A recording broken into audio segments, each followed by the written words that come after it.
Short intros today. We got a lot to cover. We'll see how it goes. Hey, you can hit the. Oh, you already hit it. All right, and we will just chill for a few minutes. I'll make a coffee while we wait for people to come. Don't come. Yes, Danny, we were late. I had a phone call doing production. So everything all happens at once. So it's just the way she goes. Damn it, I meant to clean these Britas earlier when I did the cat dishes, and I forgot. You talking, Beth? Because you're muted the whole time. You've been muted. Can you hear me now? No. Try it the other way again. It was better the other way. This way? No, the other way when you were muted. You're such a jackass. What I said was a link for Danny. What I said was, Austin, I need to talk to you. I bet you does. I was gonna talk to you about it earlier, but you got me off talking about other shit. Also unlisted. She needs to talk to you too. Well, apparently, word on the street is Uh-oh. I don't like Austin. Uh-oh. What did he do? He knows what he did. Is it embarrassing? Oh. Who he did? Did he eat who you he to may orgasm? Be doing? Oh. Or who? I'll wait to see if he says anything. It's okay. It's okay. She. I'm friendly with her. Uh-oh. Let me know when it turns out horrible. I'll expose everything for you, Austin. That's what I do, apparently. All right, link is pinned on that one. I'm using the bad earbud. I gotta switch. I am glad I'm doing a short show because I wasn't even going to do a show, but then I said, oh, no, this is a big show coming up. So let's lead into it. So what we will be doing today, I'm not here to have like a huge debate about this stuff. We're here to go over things, right? To learn.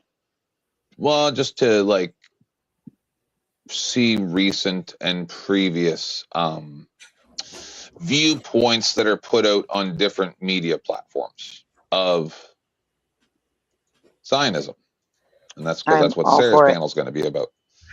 So, I want to kind of get us all some arrows in our quiver because everybody's going to want to go up there and talk about what this guy's going to talk about. But he's going to mostly probably just propaganda because both sides are just full of propaganda. So let's check it out. Revealing the fierce backlash within the GOP against Tucker Carlson for his interview with controversial white nationalist and Holocaust denier Nick Fuentes. So now this controversy is rocking one of America's most influential conservative groups, the Heritage Foundation, which helped create Project 2025. Kevin Roberts is the president of Heritage, and he is in damage control. I mean, initially he defended Carlson's interview. It was an interview that drew bipartisan outrage over comments like this. I think that neoconservatism, where does it arise from? It arises from Jewish leftists who were mugged by reality when they saw the surprise attack in the Yom Kippur War. Yeah, that's a lot of it for sure. But then, how do you explain Mike Huckabee, Ted Cruz, and there are a lot like that, John Bolton. I mean, I've known them all, George W. Bush, the Karl Rove. I mean, all people I know personally who I've seen be seized by this brain virus, and they're not Jewish. What you're saying about putting aside the tribal interest for the corporate interest, yes, that's absolutely the case. The main challenge to that, the big challenge to that, is organized Jewry in America. So Roberts now says that he was wrong to defend Carlson over that interview, but maybe it is too late. I mean, Republican after Republican are now calling out both Carlson and Heritage, including Republican Congressman Randy Fine, who is Jewish. when widely respected conservative thought leaders like Tucker Carlson go insane, because that's what he has become, people start to believe it. We ended our relationship with Heritage. We're working with many Jewish groups that have ended their relationship with Heritage. And really I have to do is talk to my colleagues, because the biggest issue we have with Tucker Carlson is people remember the Tucker Carlson 5 years ago. That's what makes him so dangerous. Hey, Files, Andrew Kaczynski is now out front. And Andrew, I mean, this is all fascinating. And I sort of saw it percolating on X a little while ago, and it just got bigger. And when you can start to tell something's metastasizing in the social media world, and it appeared to be. So you've been talking to a lot of people within the Heritage Foundation. What are they saying? That's right, Aaron. So the staff that we talked to told us the Heritage Foundation is in open revolt over the president.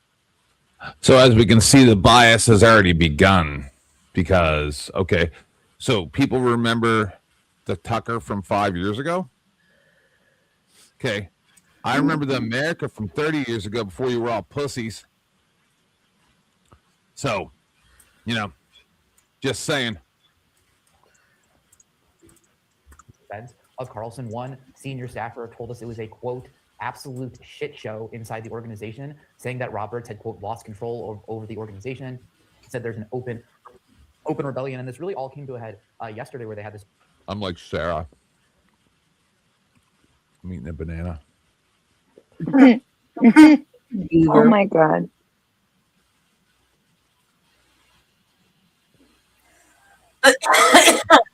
Sorry. Open now.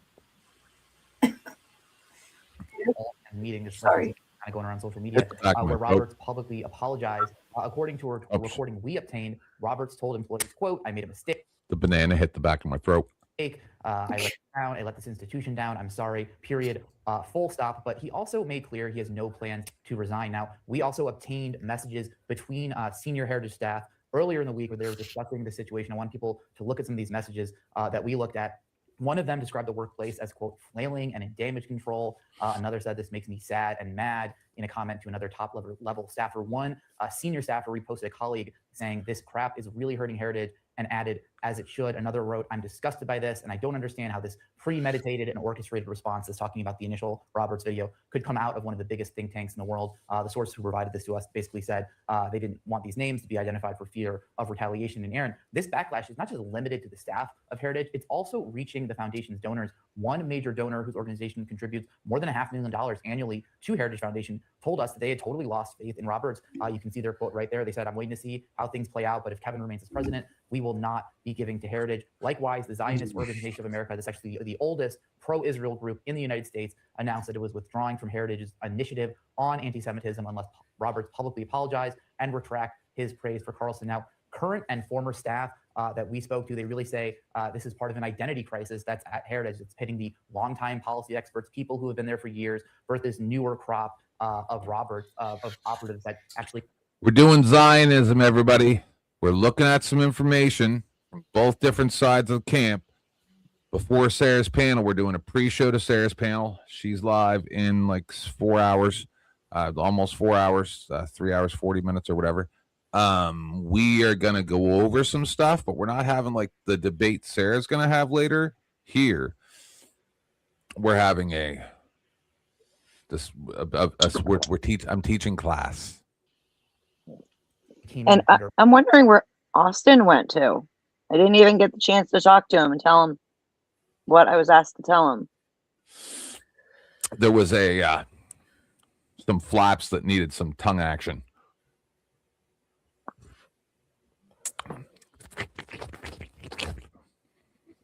Tongue action. Sub page. Damn it. God damn it. Average.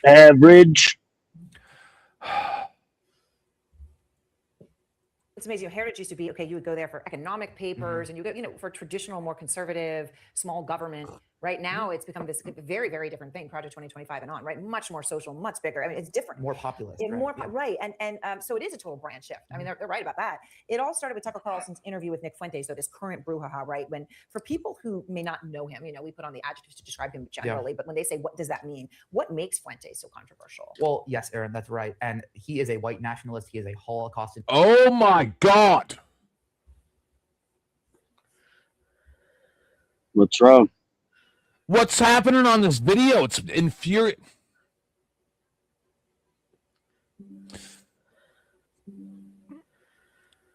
how is the word white nationalist not racist? Can someone explain that to me? Please.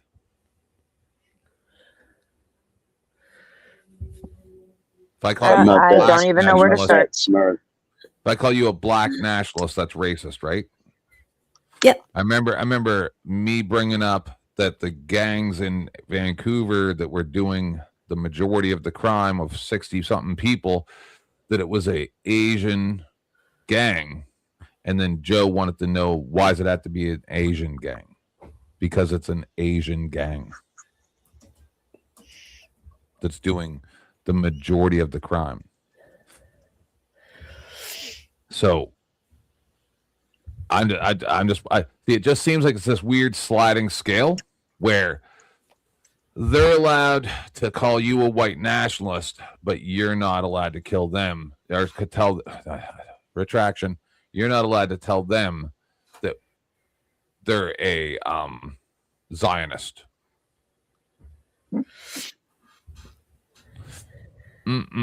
Nick Fuentes am I a white nationalist?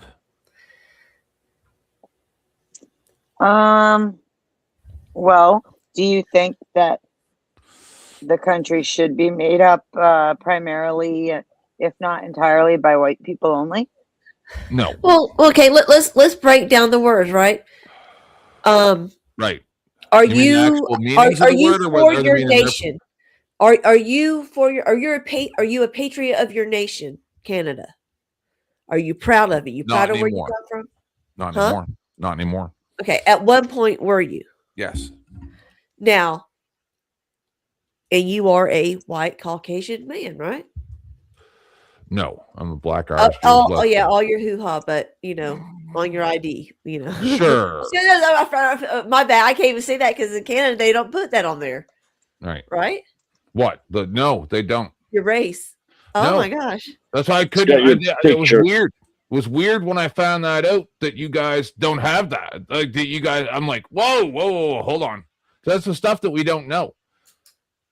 Yeah. Uh-huh. Okay. So before you turn to hating your home, you were all that goobly got you do. Yep. Nationalist. All it means is that you're proud of your nation. That's all it means. Well, that's what it should mean, but because a certain shit was supposedly happening. it's been and they hijacked. things and whatnot. Yeah, it's been hijacked. These titles have been hijacked. Uh-huh. Okay, so let's do the cuckable bullshit. All right. Yes. So let's do the definition, even though they don't know how to read, so we're one up on them. Or you guys are one up on them. I don't know how to read either. So one of a group. What? I'm looking at the This definition. is Merriam-Webster's. Right. So this is one of a group of militant white people who espouse white supremacy. See white supremacy, and advocate enforced racial segregation. So, as far as I'm concerned, the words that we just heard this imbecile say excuse me, are slander. This guy just slandered Nick Fuentes. I don't even like him. Well, I think Nick he's a little Fuentes would be fucking- fine with that title. I think he'd be That's fine not the accepting that discussion. title. He does not fit. Is he in a militant group that thinks that there should only have white people? He didn't know militant nothing. He Right. didn't It's know not, group it's not nothing. militant, He's but some dumb twink, right? So He- then it he- does not fit the definition. If anything, he's The a gr- lone wolf. He doesn't go what do around they call? people. He No, sticks to no. himself. There's a lot of people who Yeah, call him. yeah, I think yeah. they're called grapers. Yeah, I'm pretty sure they're called those grapers. Groiper- well, Yeah, I half don't of them know. are probably It's just a- cuckables. Play on words. Half of them are probably cuckables. Get it? Yep. Yep. So this guy, if it's not militant, then it's not white nationalism, because that's the Merriam-Webster's dictionary definition.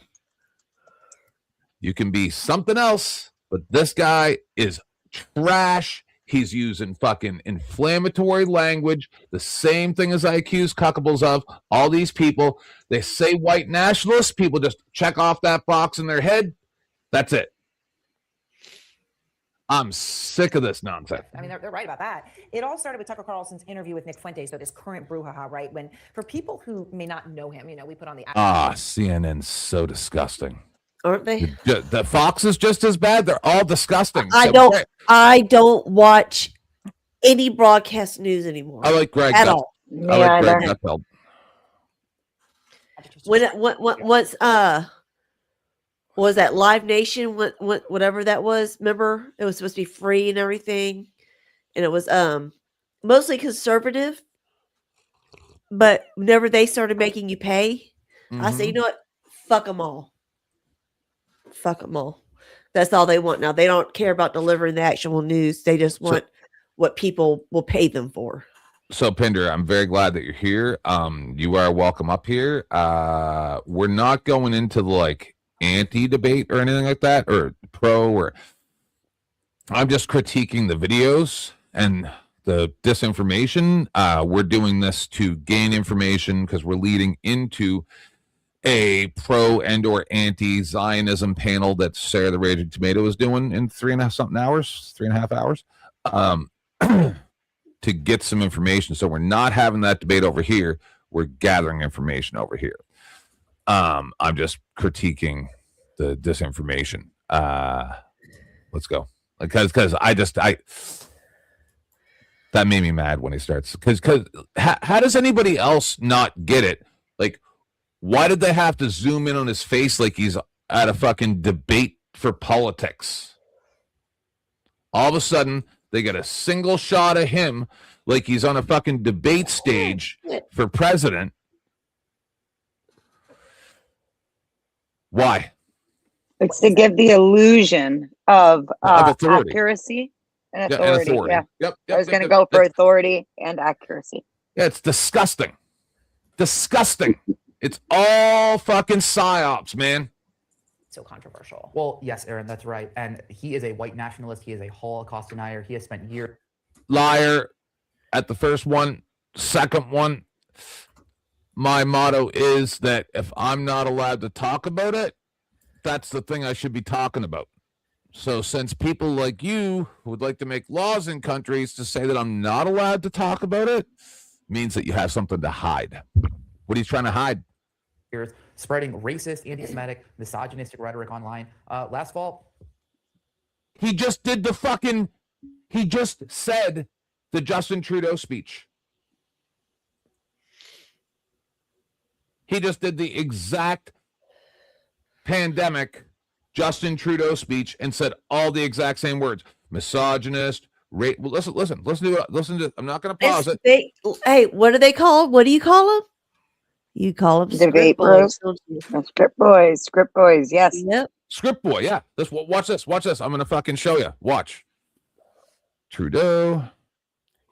I still don't know how to spell his name. Hey, AVG. How do you spell misogynist? I'll just try it. Let me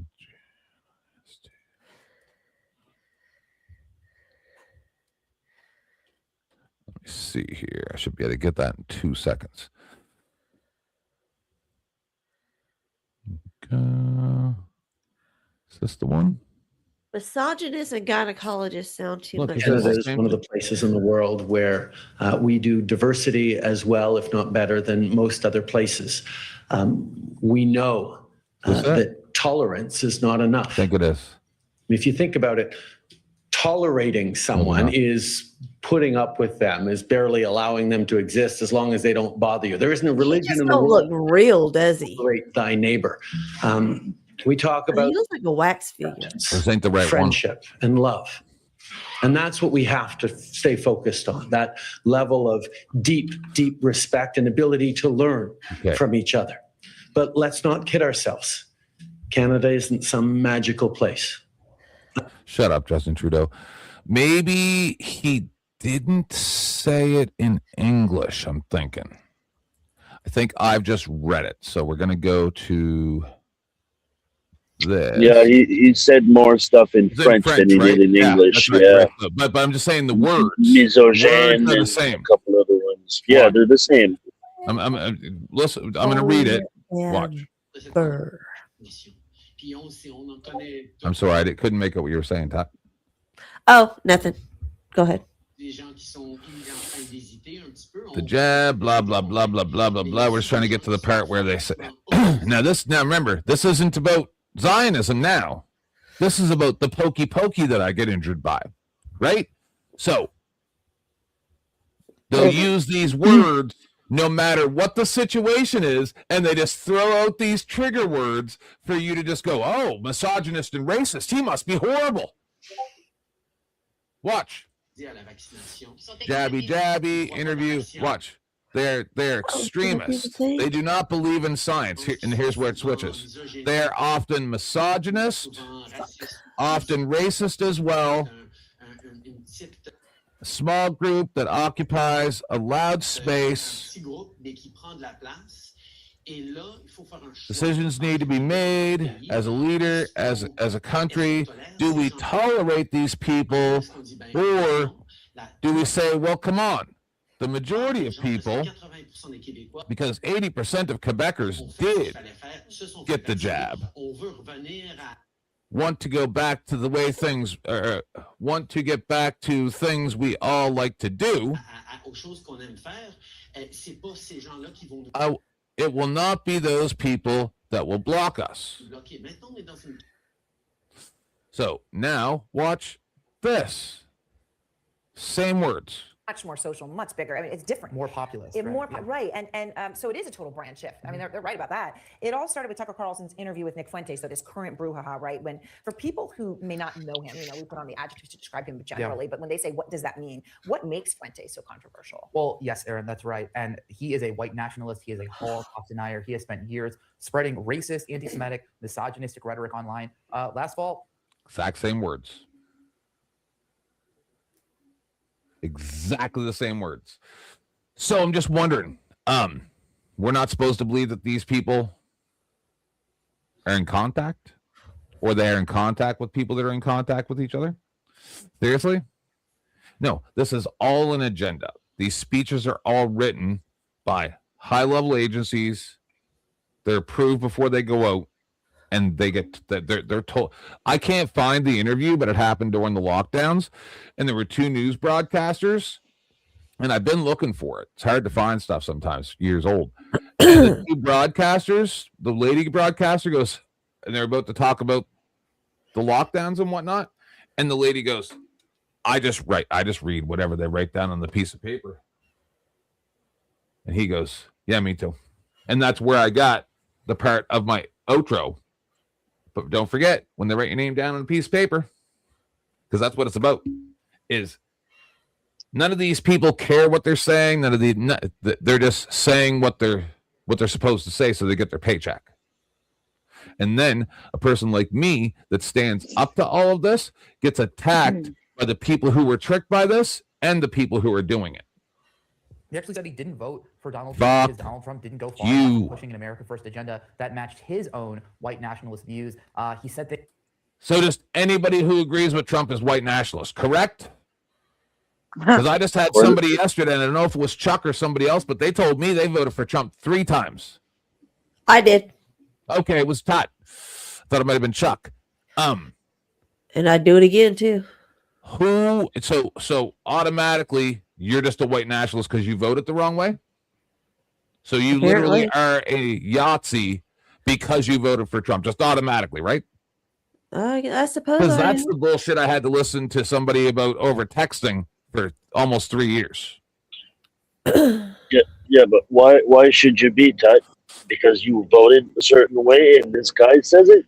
This guy is full of crap, you ask me, pardon the language. Right? Oh my goodness, you're such a gentleman. He's full of crap. Pardon the language. Oh, that's not harsh language. That's not harsh language. I'm just trying to keep it low. We're switching. So public service announcement. Everybody, average female debater no longer wants us to use her name if we could, please. She's trying to become more mainstream, and we're going to call her Average from now on. It's going to be hard. I called her that, her real name, at least already once today. So she wants to be average. She doesn't want to be above average. She wants to be average. That's what happens when you're part of the Cuckable. I need to focus on the show. Why? What are you focusing on? Oh. Is it real life? No. Oh. Editing. Oh, do it. You can not pay attention. No, I need to take a moment because I'm getting frustrated with something at the moment. So I need to take a. Unless you plan on arguing. Let me get mad at people. Anti-Zionism tonight, because let me get mad at people. As usual tonight, if I end up on Saris, people on both sides probably aren't going to like what I have to say. Even though you guys all know me, you're probably still not going to like it. Things like he wants to return to the Middle Ages, to a time when women couldn't vote, when because I'm going to do 4 a.m., 5 a.m., 10th man in real time. Not oh dear. Like I'm just going to go, okay, this is, I need to understand how you guys think the way you think. Give Sarah fair warning.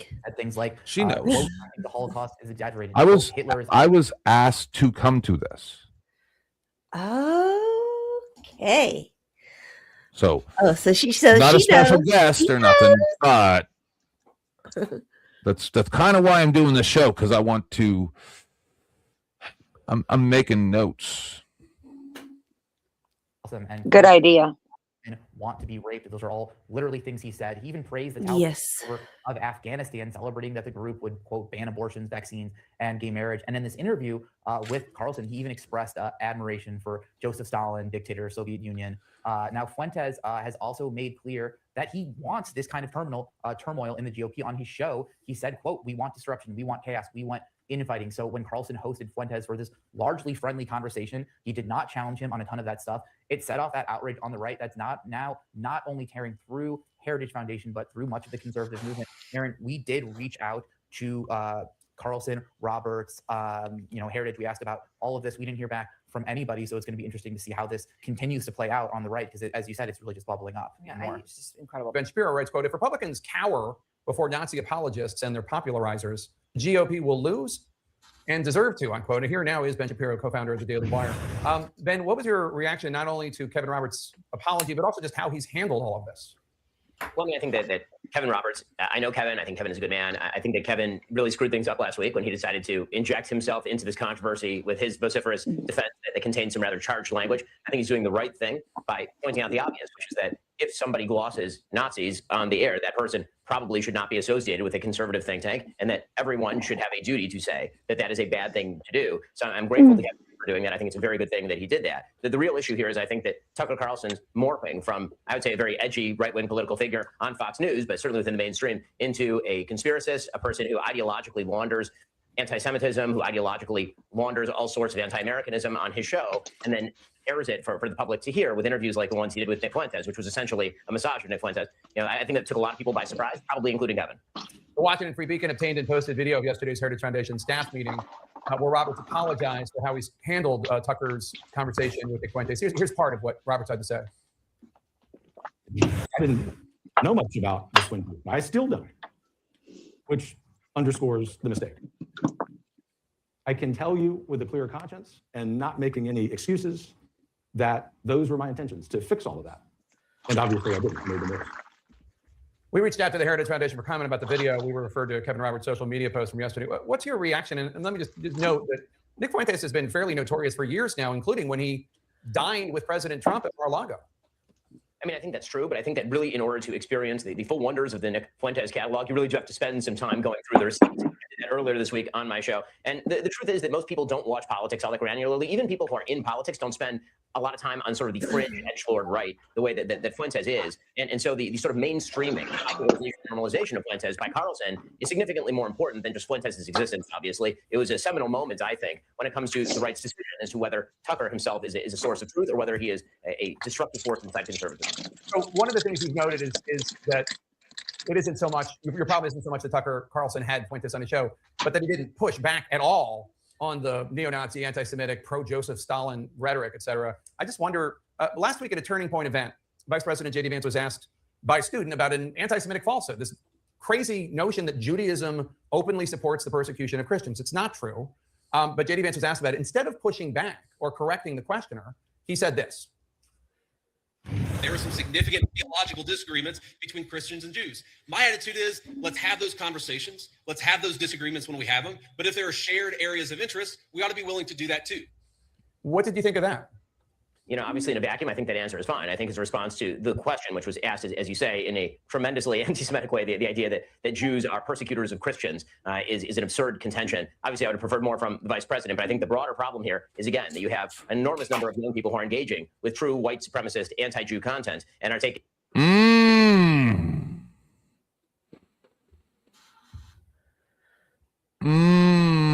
Getting so mad. Can you hear me typing? Can you, by all means, can you please share your thoughts? I'm very interested. Oh, I can't, especially because that's given. not what we're doing.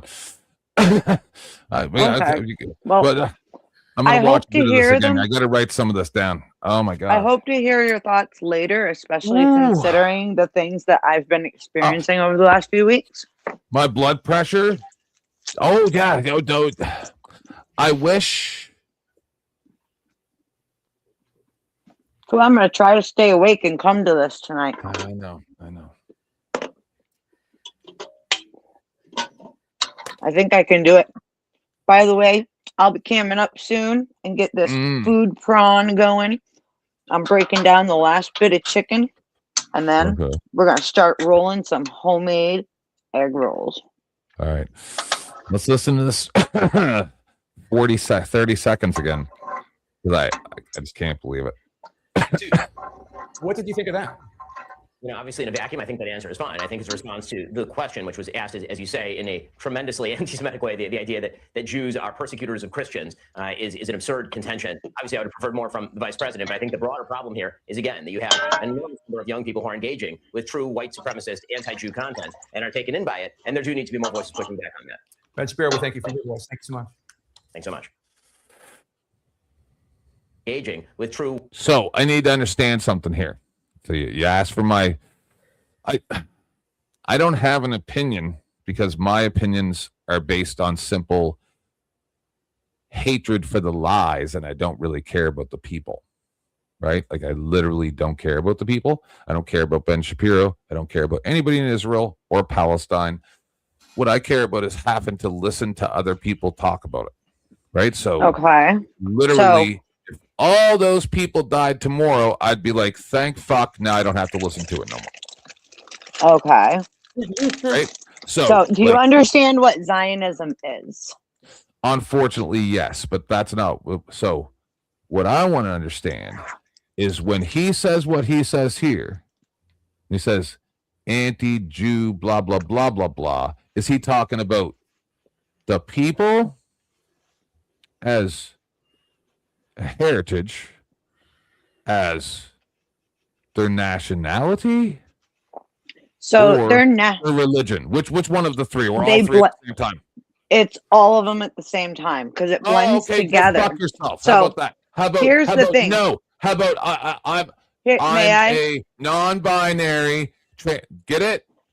Like no. This is the thing. No, I'm more important to them. I have more special things. I have a personal if I relationship may, with all the different gods. So fuck your fucking nonsense. Anyway, go ahead. if I may, what it is like so. Yeah.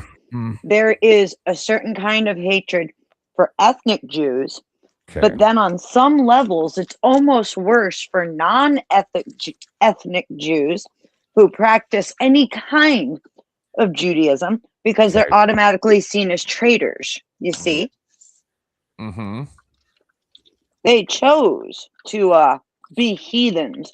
I was told a couple nights ago to cling to my sin. White supremacist, anti-Jew content. Okay. Sorry, I didn't mean to hit that. I was trying to close that big banner at the bottom. That's okay. It's a different kind of hatred that still shares the same roots, if that makes sense. Yep. Well, And it's funny because I believe in the Messiah. Okay.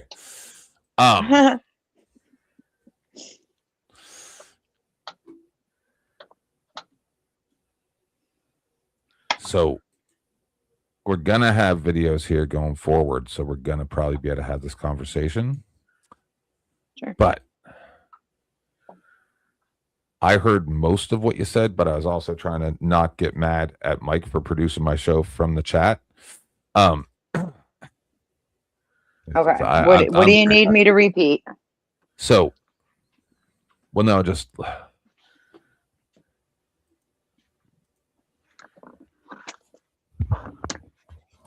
so we all know what.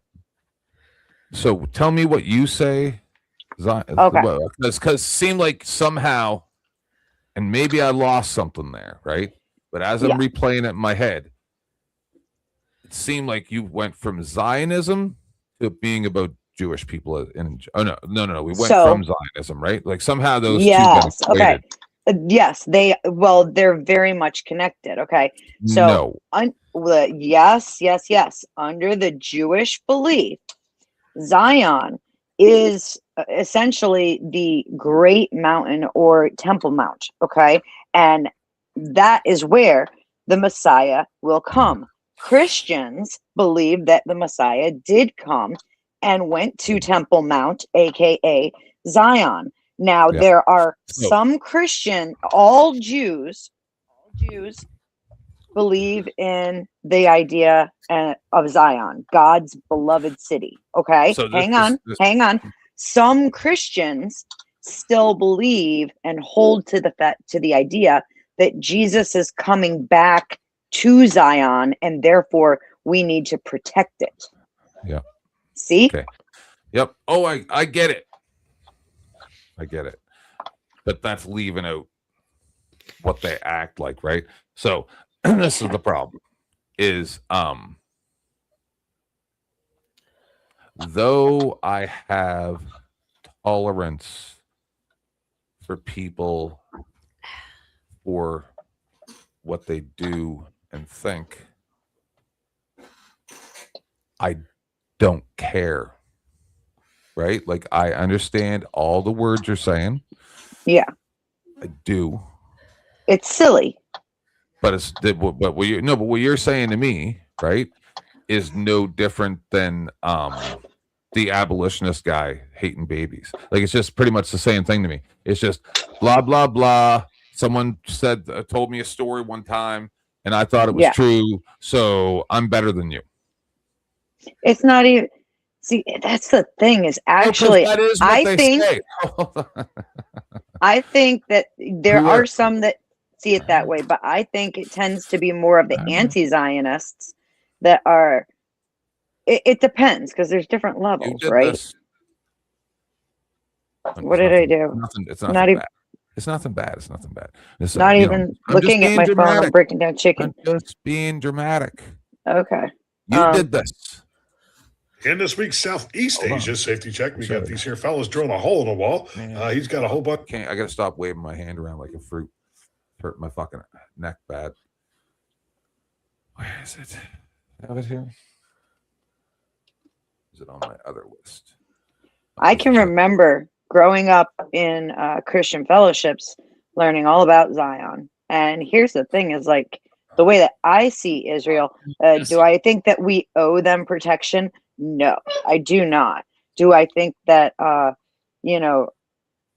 Zion or Jerusalem is like a necessity? No.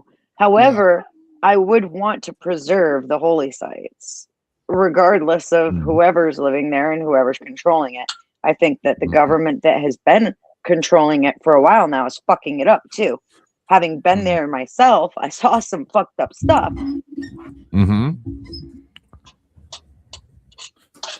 Trying to find something. Last night, the Iranians struck the home of. Because I forgot about this till right now. I actually had saved this for you to watch with you, but no, it's not. It's not. Just hold on. You say that, and then I always go afterwards. I'm like, oh God, why did you do this to me? What did I do to deserve this? That's it. I'm going to Zion. No. Testifying under oath about. Someone has to. Bear Someone with has me, to please. what? Here, let's Oh, watch you're- this first. Okay. Because this should give me enough time to. I was just making jokes to fill the time. You're fine. This should be enough time until I find the other video I need. Bear Okay. with me here. What is Zionism? Zionism is a political Let me and know if you need national me to pause. movement aimed at creating and sustaining a Jewish state in the Middle East. Now, according to many traditional and Orthodox Jewish teachings, Jews are forbidden by God to have their own state until their Messiah comes. But this hasn't stopped Zionism from pushing towards that very goal. So where did this all start? Let's go back to 1897. A man named Theodore Herzl formed the World Zionist Organization. He advocated for the creation of a Jewish state in Palestine and is even mentioned in the Israeli Declaration of Independence. Do you disagree? Okay, so he's talking about the political Zionism. What I am talking about is the religious Zionism, which is not this. Okay, but what you're talking about isn't real. This is. Get it? According, depending on the perspective. No, I'm saying just because someone believes something doesn't make it real. This is real. Sure, although the city of Zion is a real place, and we know that for a fact. We actually have documentation. We have documentation of King David. Part of Zion still stands today. Just saying. Goodness gracious.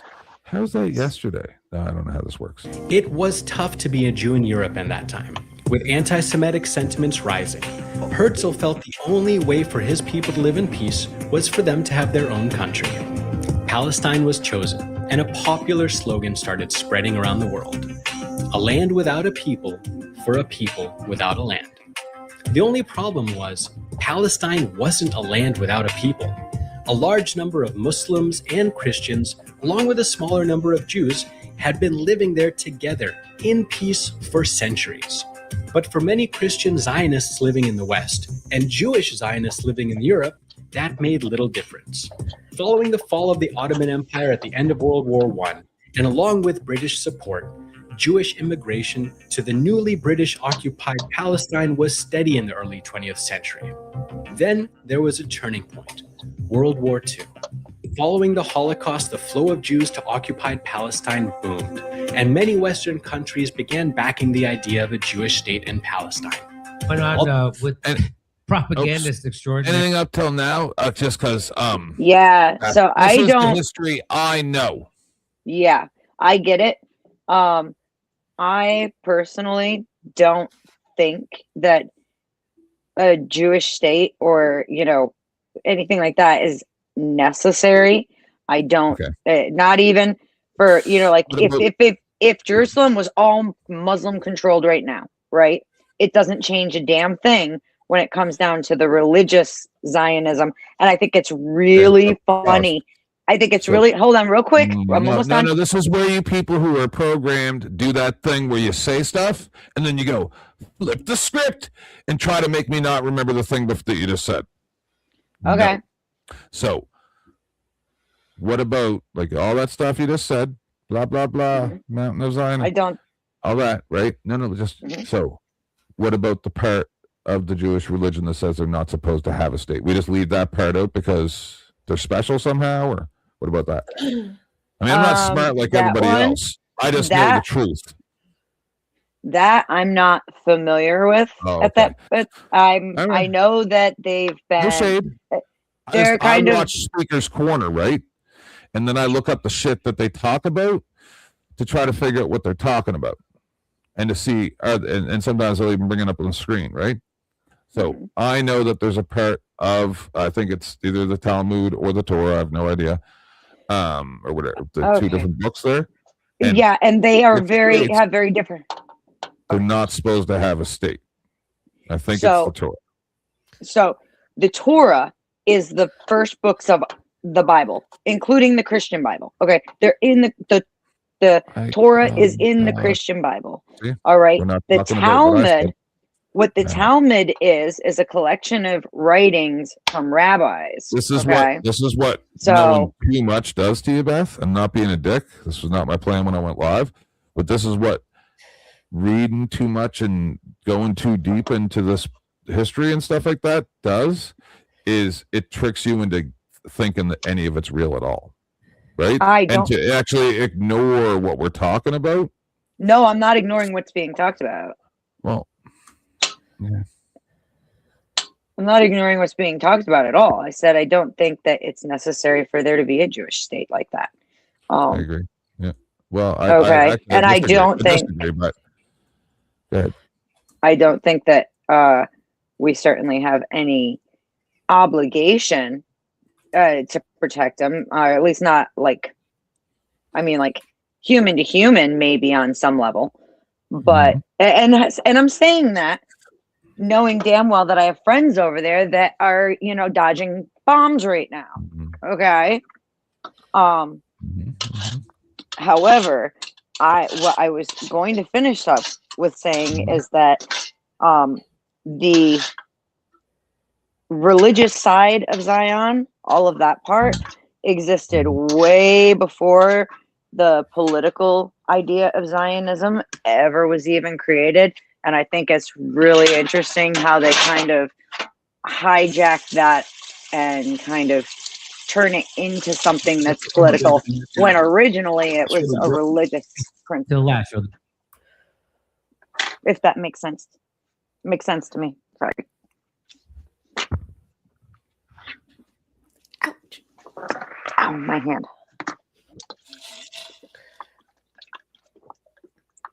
So now why are you mad at me? Resolution.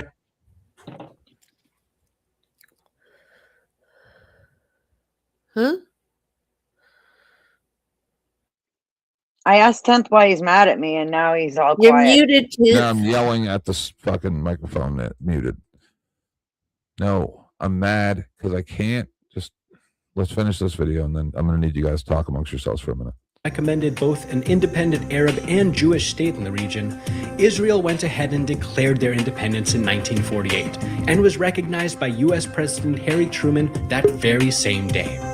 The Zionist movement had achieved its main victory. In the period after its establishment, Israel carried out an invasion of neighboring countries, and at the end of 1967's Six-Day War, Israel extended its control in the region, displacing countless Christian and Muslim Palestinians. A year later, the 28th World Zionist Congress adopted the Jerusalem Program, a list of 5 goals, which are the current makeup of modern Zionism: the unity of the Jewish people and the centrality of Israel in Jewish life, the ingathering of the Jewish people in its historic homeland, the strengthening of the State of Israel, which is based on the prophetic vision of justice and peace, the preservation of the identity of the Jewish people through the fostering of Jewish and Hebrew education, and the protection of Jewish rights everywhere. In practice, their goals of justice and peace have been lost to many of the non-Jewish people living in the region. The Israeli military has been illegally controlling and occupying much of Palestine, and constant new illegal settlement building on Palestinian land by the Zionist state has been condemned by much of the international community. So what do you think about Zion? I think that video that's is a your little intro, bit Pender. biased. Oh no, okay. Go ahead, Pender. At your leisure. It's a little bit biased. Yeah, dude. Because look, people get into fights, right? And if I kick your ass and I take your bike because I kicked your ass and I won the fight, I can make that my bike now, right? You're correct. You sound much less fat now, Pender. Go ahead, Pender. Oh, that's funny. Go ahead, Pender. So what exactly are you trying to do? Are you just gathering information for this later debate? Yes. Or are you having a discussion? What information are you looking for? I'm providing the different sides of things. Okay. Well, if you go by the biblical sense, Jews are not allowed to have a state. That's what I was talking about. Yeah. Yes, they were basically kicked out and told they wouldn't until the Messiah comes. Okay, because they denied him what they did to him. Yes, they're not supposed to. The people that are actually there aren't traditional Jews. They're Ashkenazi Jews. Yeah, from most of them are from Ukraine. I mean, if you want to go back to the traditional Jews, are a lot darker. But just saying, I know people's skin changes over time, and depending on where they live over the generations and generations. But these aren't the traditional Jews that are occupying it right now. No. Yep. I know. And the whole thing with this guy's a Holocaust denier, this guy isn't, I don't give a shit. No. Okay, we know it happened, plenty of evidence. You know, people are going to complain about the numbers of it. Does it really matter? That's the thing I'm getting at. I mean, look, you can joke with me about, being Jewish. I laugh at about it. Like, I bought a set of Jewish radials for my car. Nice tires. They stop on a dime and pick it up. I don't care. Yep. It makes me laugh. My commercial I did for my coffee mug, made fun of Jews. I didn't get a chance to watch it. Shit was too fucked up. Oh, you're anti-Semitic if you tease Jews. Oh, okay, so I'm anti-Semitic then. I tease myself. I don't understand what the big deal is about this. Oh, we have to support them no matter what. No matter what? Are you kidding me? They've done they've had some fucked up shit done to them, but they've done some fucked up shit. Mm-hmm. I don't get it. I don't get My issue is, how come people get to make fun of me for being gay, but I can't make fun of you for being Jewish? Around them. No. How come, Jesus sure didn't. How come people can make fun of me for being gay, but I can't make fun of you for having part of your dick skin cut off? Something's happening to my audio. Hold on a second. That was probably me because I fucked with your settings. Oh, thank you. We couldn't even hear you. It was so much background noise. So yeah, I know. I'm driving. Don't change your settings. You can switch from Bluetooth and then back with StreamYard, and that'll fix it. Maybe. Give me a second. I'll hop back. Trust me, it will. It will. No. Pull over and learn how to do it. You know how you switch your audio device on StreamYard? Just switch it from Bluetooth to the speakerphone or whatever, to another source, and then switch it back to where it was, Bluetooth or whatever you had it on, and then it will work perfectly fine. I'm going to pull over. I'm not doing this while I'm driving. All right. I'll teach you how to do it. Everyone needs to know how to do this. Whenever you're having audio issues, you don't have to leave the browser and go all disconnect your Bluetooth from your device and all. You don't have to do any of that stuff. You do just what I'm going to tell Pinder. Let me know when you're ready, Pinder. I'm looking for a video at the same time. I don't know if I'll find it. I'll probably just tell you the story. Because it's not letting me do much of anything right now. I've never had this happen before. I'll teach you how to do it. No, I'm going to teach you how to fix it. This is just StreamYard. It's really fracked up now. There's a whole bunch of issues, and I'm going to show you what to do. Okay, well, I'm trying to find everybody else on the phone, and it's not. Take your time. Take your time. So what do I need to look for? Let me know when you pull over. You're not going to be able to do it. I'm pulled over. I'm okay. So settings. Okay, audio. See where the microphone is? Yeah. It has a little arrow beside it. Click on that. Change to speakerphone, and then change it back to Bluetooth or whatever it was on before. Just switch the microphone back. Okay, I can hear you now pretty clear. Okay. I'm sorry if I'm giving you a whole bunch of road noise. I tried to use my earbuds, but they pretty much crapped out on me, so. Does that sound any better?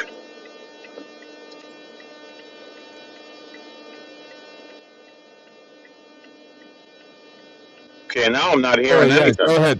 No, I did it again. Okay. I did. Okay. No, you should be okay. I had to turn you down a bit because it's a lot of noise. Go ahead.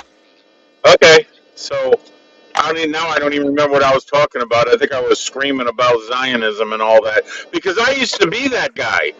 I used to be that. No, don't you dare! I could care less. I don't know that. I'm going to tell you something. I can't find the video right now, but I'll just reiterate the story. I can't remember the guy's name. He takes over the Jimmy Dore show quite often. And listen, I don't agree with everything they say on there. But there's this team of journalists. They're both two Jewish guys. One guy's younger with glasses, dark rimmed glasses, dark hair. The other guy's got gray hair. So the younger guy, he was saying that when he was young in New York or wherever, as far as he was concerned, when his family and stuff would say goyim, they meant the guy who paid the $45 or $15 or whatever it was for 45 minutes of parking or whatever. They would call him a goyim, right? Yeah. And they said that he said rather than being really frugal and driving around for 3 hours before the dinner and screaming in rage, right? Because that's the smart thing to do. So he said, but then he started realizing, and he didn't say this, but he kind of described it, it'd be more like the N-word, right? For everybody that's not Jewish or everybody that's not a Zionist even, right? And that's the problem, right? Hold on. I had to learn to over the last few days and or years that racism is if you think you're better than the other people. Well, that's specifically what goyim is. So that means these are racist Jewish nationalists, right? Like, I had to hear two different people using white nationalists for Nick Fuentes. So these are Jewish nationalists, right? Absolutely. Yeah. I know a lot of Ashkenazi Jews that thought I was lesser than them because I wasn't one of them. Right. Yeah. Oh, yeah. Absolutely. Do you think that I think that I'm better than you or any nonsense weird shit like that? Well, I mean, you are the king of YouTube. That kind of puts you, That's just because I'm better. That's just because I'm better at broadcasting. Yeah, no. And anybody that thinks one race is better than the other is ridiculous. And I know people that actually believe, well, the Jewish people are more successful, so maybe they are better. And I'm like, are you kidding me? Okay, Jesus himself said, there's nothing I've done that you cannot do. You will do even greater things than me. Is that someone that thinks that the Jewish people are better than others? And he was our Lord, according to my beliefs. Sure, we hold him up there, but here's the guy who came down as a human and said, no, you're going to do greater things than me. So this whole nationalist thing has been thrown around as much as BMI or black BLM, Yep. You need to come to Sarah's tonight and be part of the actual debate. We're just doing the education part, but I get you. God, you sound like you're flying a helicopter and you're wearing those headphones and shit like that. This is I'm driving on Texas cement roads. They are not tar. They're cement, so they're very loud.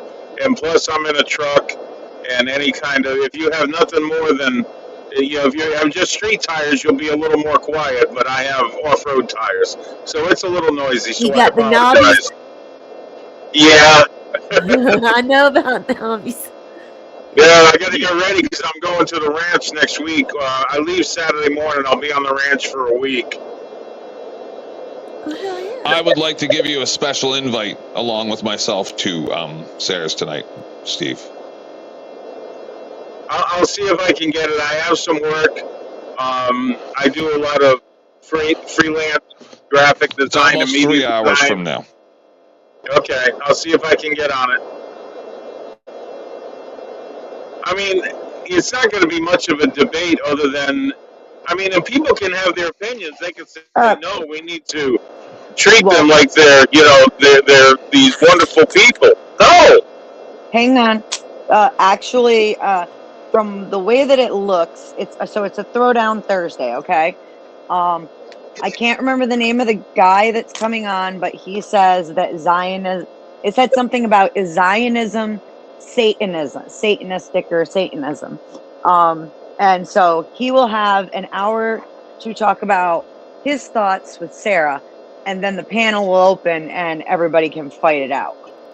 Okay. That's how this runs.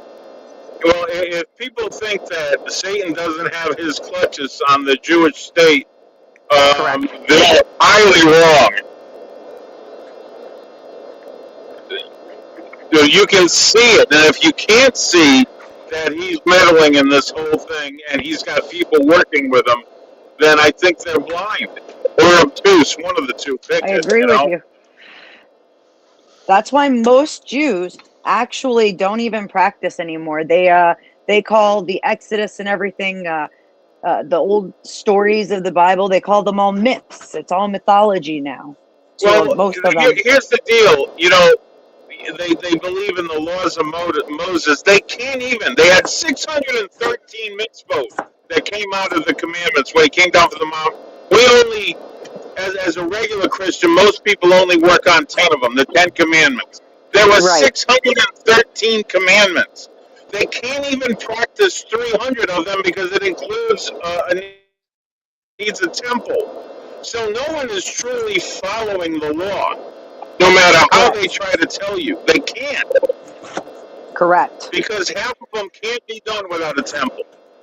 Okay, so Pinder, no shade, man. I love you on this show, but right now you have so much background noise, and when anyone talks, it ain't gonna work. So I have two choices to make at this point. Is either I leave Rocky in the basement because he can't shut up, or ask you to mute, but you can't while you're driving, right? So now I've been posed with a very, very right. So how long till you're home? You can drop me down. That's not a big deal. No. I wish you wouldn't, because I think you're very intelligent. Yeah. How long till you're home, Pinder? Texas-wise, almost an hour. Oh Jesus! All right, Rocky's already gone. All right, we're gonna do this instead.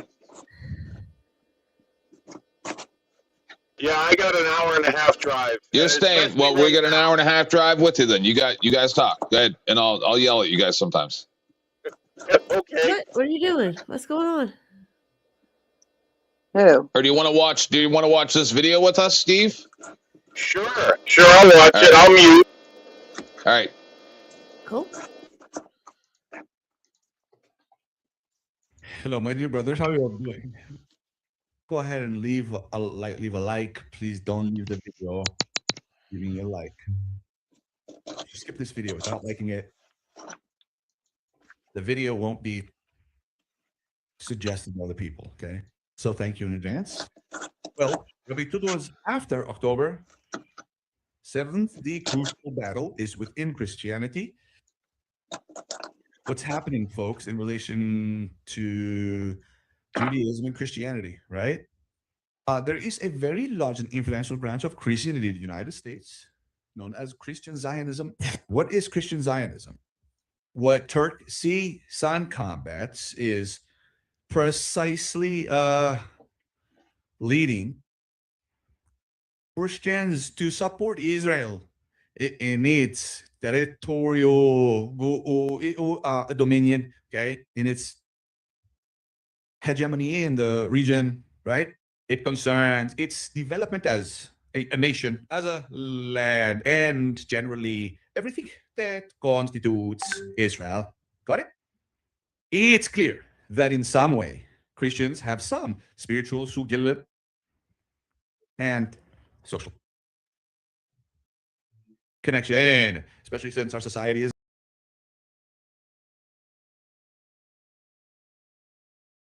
No, that video is terrible. We're not watching that one. Hold on. I've got a bunch of them queued up. We are going to do, I already did that one. We're going to do this one instead. Sorry, bear with me.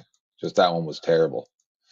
with that guy's accent and everything. No, and I think he was AI, so I'm not doing that. Bear with me. Theories on combating anti-Zionism. Everybody's talking about combating anti-Semitism, and here we are talking about anti-Zionism. Why? Well, European anti-Semitism paved the way for the Holocaust, which remains in living memory. Anti-Semitism became a kind of umbrella term for anti-Jewish vilification and violence over the past century. That's because it's our most important and significant modern reference point for what libels and conspiracies told about Jews can lead to. Anti-Semitism is better thought of as a pathway for hurting Jews, as opposed to what we name destination. Over centuries, different pathways crop up. Each pathway is a product of its context. So before anti-Semitism, there was anti-Judaism. This included centuries of forced conversions, exiles, and pogroms. Jews were said to have killed Christ, to commune with the devil, and to sacrifice children. The rejection of Judaism was done on the context's moral grounds. Jews were considered to threaten power structures, religion and state inseparable across Europe and the Middle East. Religious tolerance emerged in the post-Enlightenment period, but tolerance of ethnic diversity took much longer. That gap is where anti-Semitism emerged, the word coined in the late 19th century. This was a time when people actually took race science seriously. It gave rise to the White Australia policy and the Stolen Generation. Scientists thought people could be considered of higher intelligence or lower moral character purely based on their DNA or where they were from. Anti-Jewish bigotry requires institutional assent. So Jews were considered enemy aliens. Propaganda across Europe told them to go back to Palestine. Anti-Semites thought of their predecessors, anti-Judaists, as backward and bigoted. Today, we consider racial vilification appalling. But at the time, there was an institutionalized permission structure that allowed for it. Now we have courts that can prosecute racial discrimination. And most importantly, racists are considered pariahs. But what happens when Jews are vilified not because of race-based libels or even religion-based that is a particularly malignant strain. Jewish self-determination. Anti-Semitism is not a critique, not because of race-based libels or even religion-based libels, but libels told about Jewish self-determination. Anti-Zionism is not a critique of Israel's actions, leaders, or policies, but a position entirely held on its illegitimacy. Today's libels are not directed at the Semite, but at the Zionist. The Jew is never directly targeted by the rhetoric, but seen as collateral damage in a moral quest against some Jewish-adjacent proxy. So what we're dealing with today is just a new permission structure that allows people to vilify Jews based on libels about the Jewish state. Criticizing states, especially states at war, is important. But calling for the elimination of a state based on libels, marking it as uniquely illegitimate and evil, is the opposite of critique. Critique assumes a willingness to improve something. Anti-Zionism is actually causing the same harms that anti-Semitism would if its permission structure had not been revoked. If we keep using anti-Semitism as the umbrella term for anti-Jewish vilification, instead of seeing it as one of many roots, we have to prove that anti-Zionism is anti-Semitism in order for it to be taken seriously. That's not been working. Why should anti-Zionism have to conform to since revoked permission structures for us to take the harms it produces no less seriously than harms produced by anti-Semites? Anti-Zionism is to anti-Semitism what anti-Semitism was to anti-Judaism. Each is allowed to thrive when we fail to challenge the lie that it is better than its predecessor, or that it must conform to the root we're used to in order to be revealed as just another hate movement.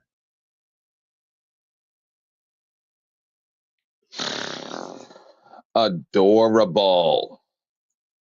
That's adorable, and I found the video I wanted. Anybody want to comment about that?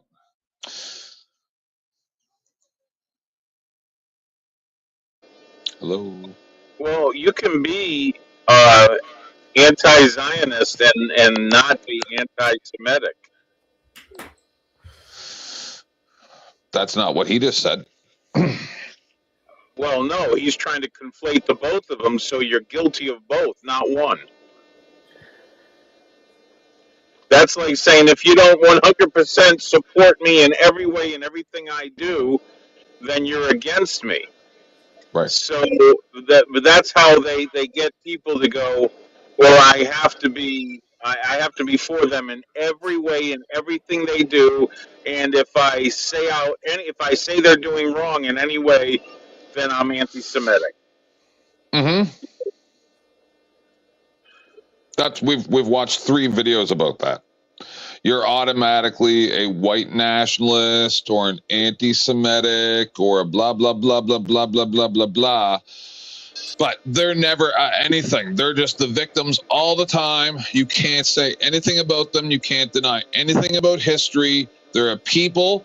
They're a nationality, a religion, and an ethnicity in the same combination, and you can't criticize anything about them, or else you are against everything about all of them. Not just one guy, not just one group, but the entirety of all three of those categories that I just named. Now, what other group does that? None. Really? Maybe Native Americans. No.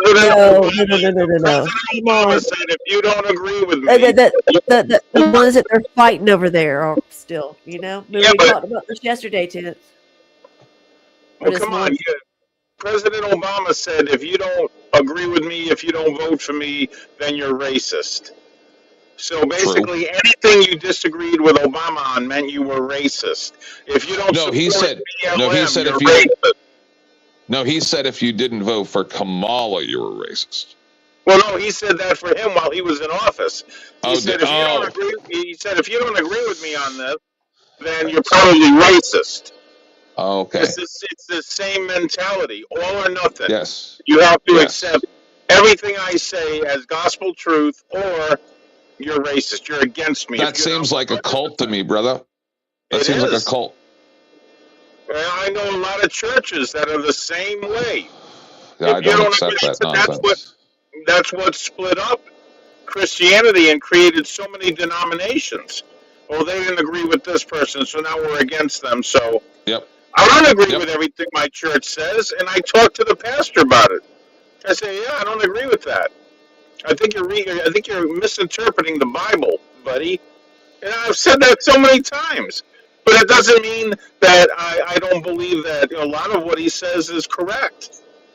Okay, so and to just throw that's why I can listen. That's why I love listening to people with completely opposite ideologies, because I don't believe it's complete. I believe it seems to be complete, and I want to find some kind of common ground. That's why I want to talk with LA. I believe we can find something we agree on. Who's LA? That abolitionist guy. Oh, yeah. No, I did.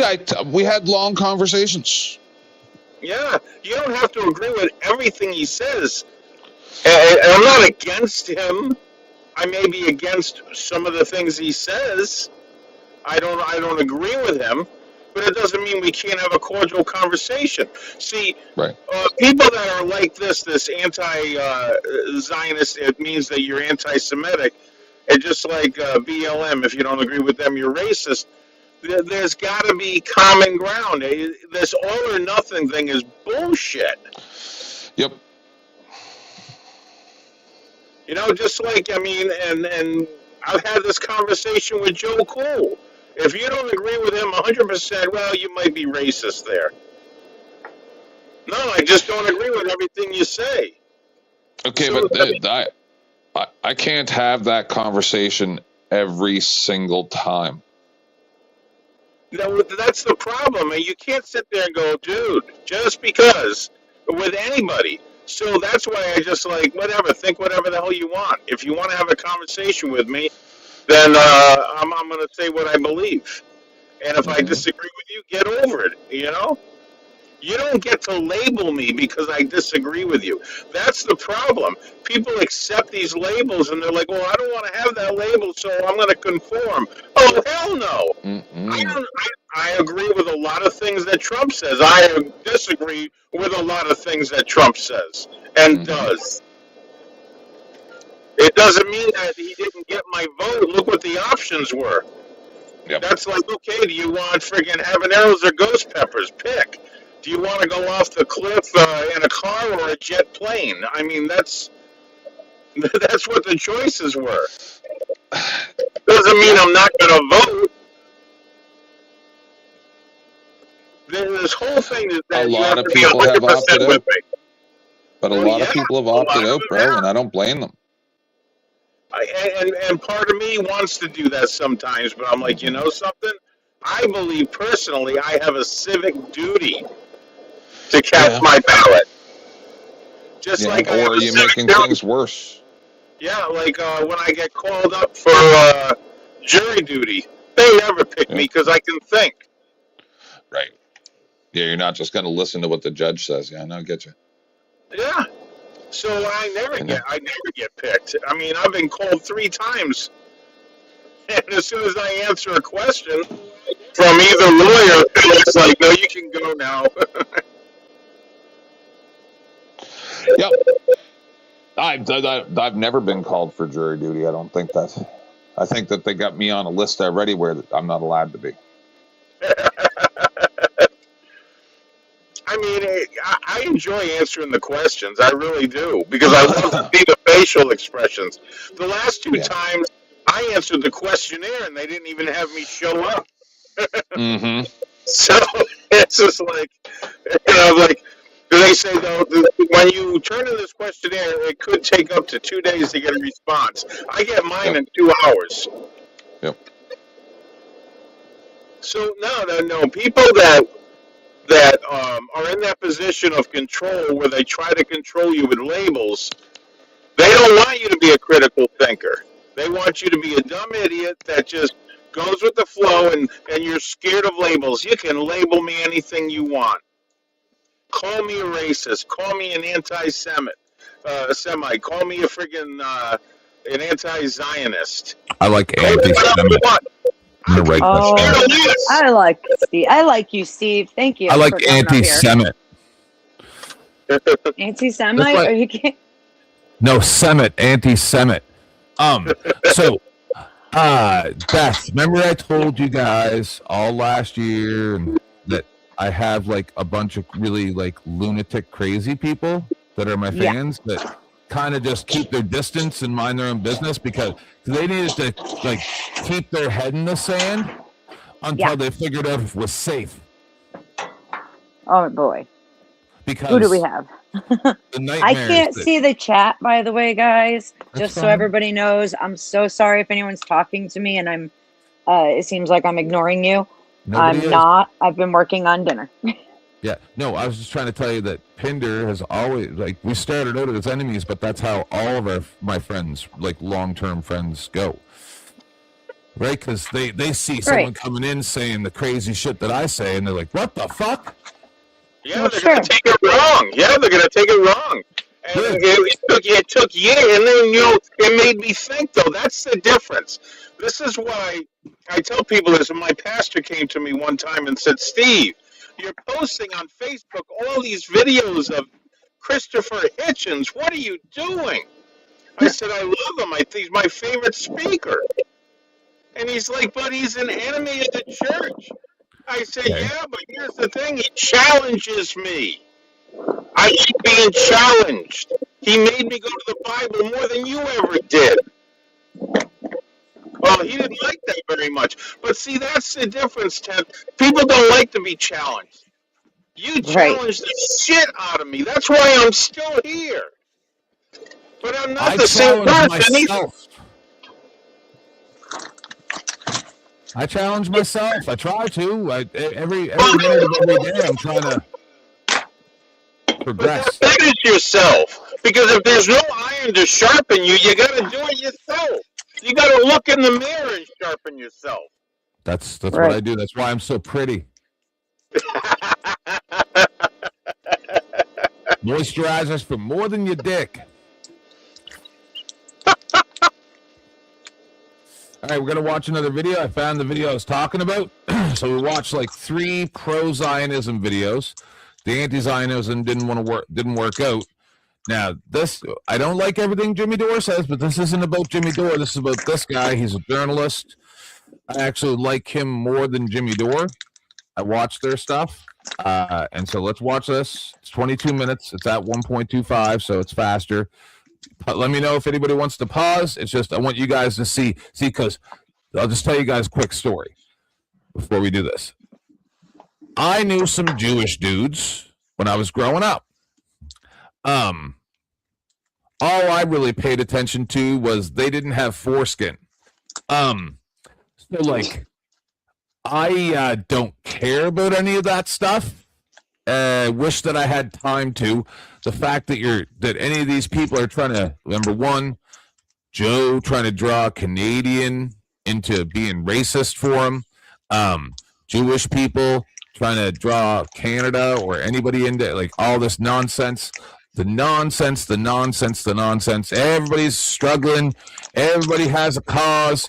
Everybody, and I'm sitting here going, yeah, but how come sometimes you guys act like you're an enemy of the cause that you say that you're fighting towards? Who's making the noise? That's Beth. Muted Beth. So sometimes I'm all done making noise. I apologize. Okay. So, I'm not being disrespectful. So sometimes I feel like these people are actually detrimental to the cause, and that they may be evil and trying to destroy the good people in that cause. That's what I believe, and I believe that every cause is like that. Yes. As soon as you can have an organization that starts out with 100 mothers that their children were killed by drunk drivers or were drunk drivers, but then those both sides team up, even though some of their sons were drunk drivers and some of them were killed by drunk drivers, and they go, hold on, we have a common cause, drunk driving. We'll put aside our differences that our sons probably killed each other to stop drunk driving. All the time, all the while, I should say, they're actually opposing each other. And these people hate each other. So eventually, one of them turns and they'll go evil. And that's how it works with all this shit. People are willing to put their differences aside for a common goal, but only to a certain point. And then all of a sudden, when they get caught in their feels, the liberals do it. They all do it. Right? You see it happen all the time on YouTube. We were just talking about Snafu Snaps and Cynthia in Dusty's chat last night.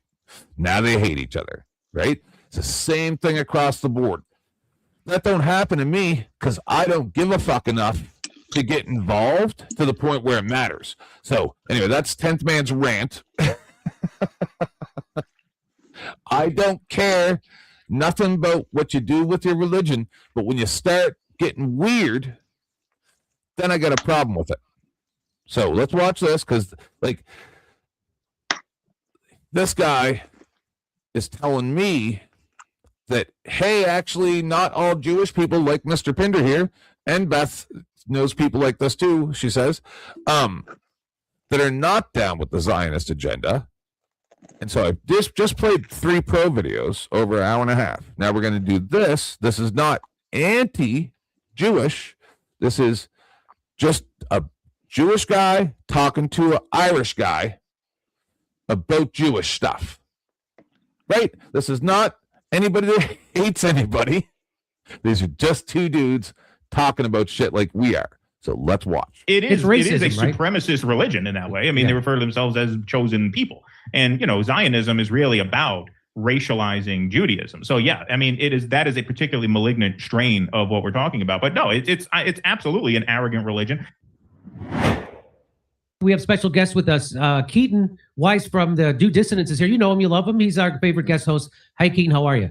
Good. How are you guys doing? Good to see you. Keaton, hello. Hello. So I wanted to bring on a Jew. Yes. Because of what I found we all found in the Epstein file. The Jew? You want to bring in the Jew? I want to bring in the file. Yes, you need the right Jew for this. I am the Jesse Lee Peterson of Jews. Can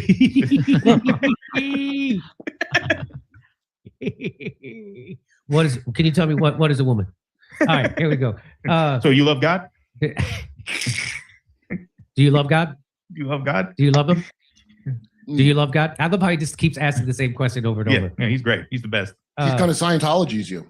Yeah. Yeah. So this is from Jeffrey Epstein to a guy named Roger Schenck. And he says, Jeffrey Epstein. By the way, I've been saving videos for this for long. I just couldn't find this video. I I've been kind of planning a show about this with Beth for some time, but I just didn't do it because just hadn't come up. But now Sarah's doing hers. I'm like, oh, okay, let's do it. Epstein says this is the way the Jew make money and made a fortune in the past 10 years, selling short the shipping futures. Let the Goyim deal in the real world. From shipping news, the most dramatic growth has been in shipping futures, which allows shipping companies to lay off risks. The most popular futures are forward freight agreements to deliver goods in particular routes, some of the blah, blah, blah. They have grown in the past year to roughly the size of a physical market, according to Bill Lyons of the Baltic Exchange and Shipping in London. Many of the industry have been suspicious of such futures because they've been averse to hedging their bets. Risk-taking is, after all, part of the game, and averse to complicated financial instruments that they do not really understand. So and then Goyim were born only to serve us. Without that, they have no place in the world, only to serve the people of Israel. Who wrote that? Ted Cruz? That's that is a Sephardic leader, Rabbi Ovdia Yosef, spiritual leader of the Shas party, said that in 2010. So here's a little bit. I mean, it's nice to have a purpose in life, but and me being Goyim, my purpose in life is to do all the hard work while another group reaps all the benefits. Isn't that something? So here, talking about in the bedroom with my Jewish ex, where I did all the work like a goy. This the funny thing is we got 30 people watching, and most people in the chat, not one person's talking about it. Everybody's so fucking terrified of this subject. I've done numerous shows about this, and I am not against Jewish people by any means. I love Pinder like a brother. He's not even Jew. He's like some kind of Jewish person. I don't even know.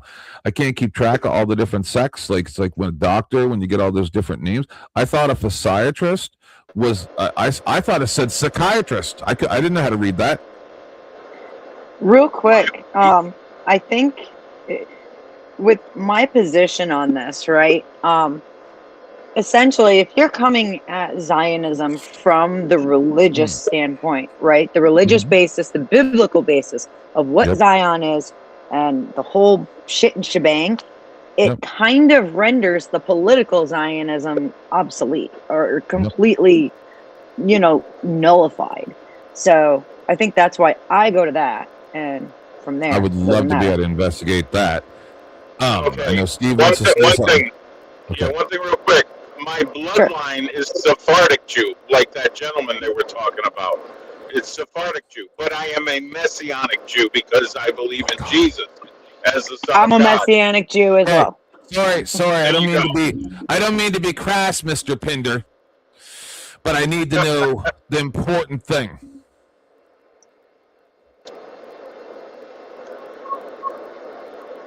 You do or do not have foreskin.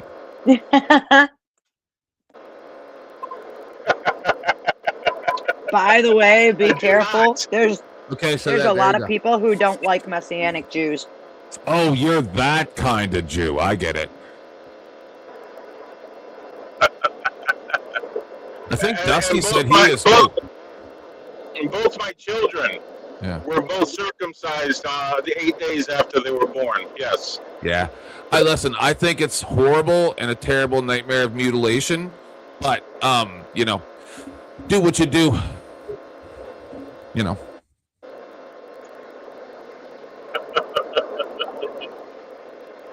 Rocky, how you feeling today, Rocky?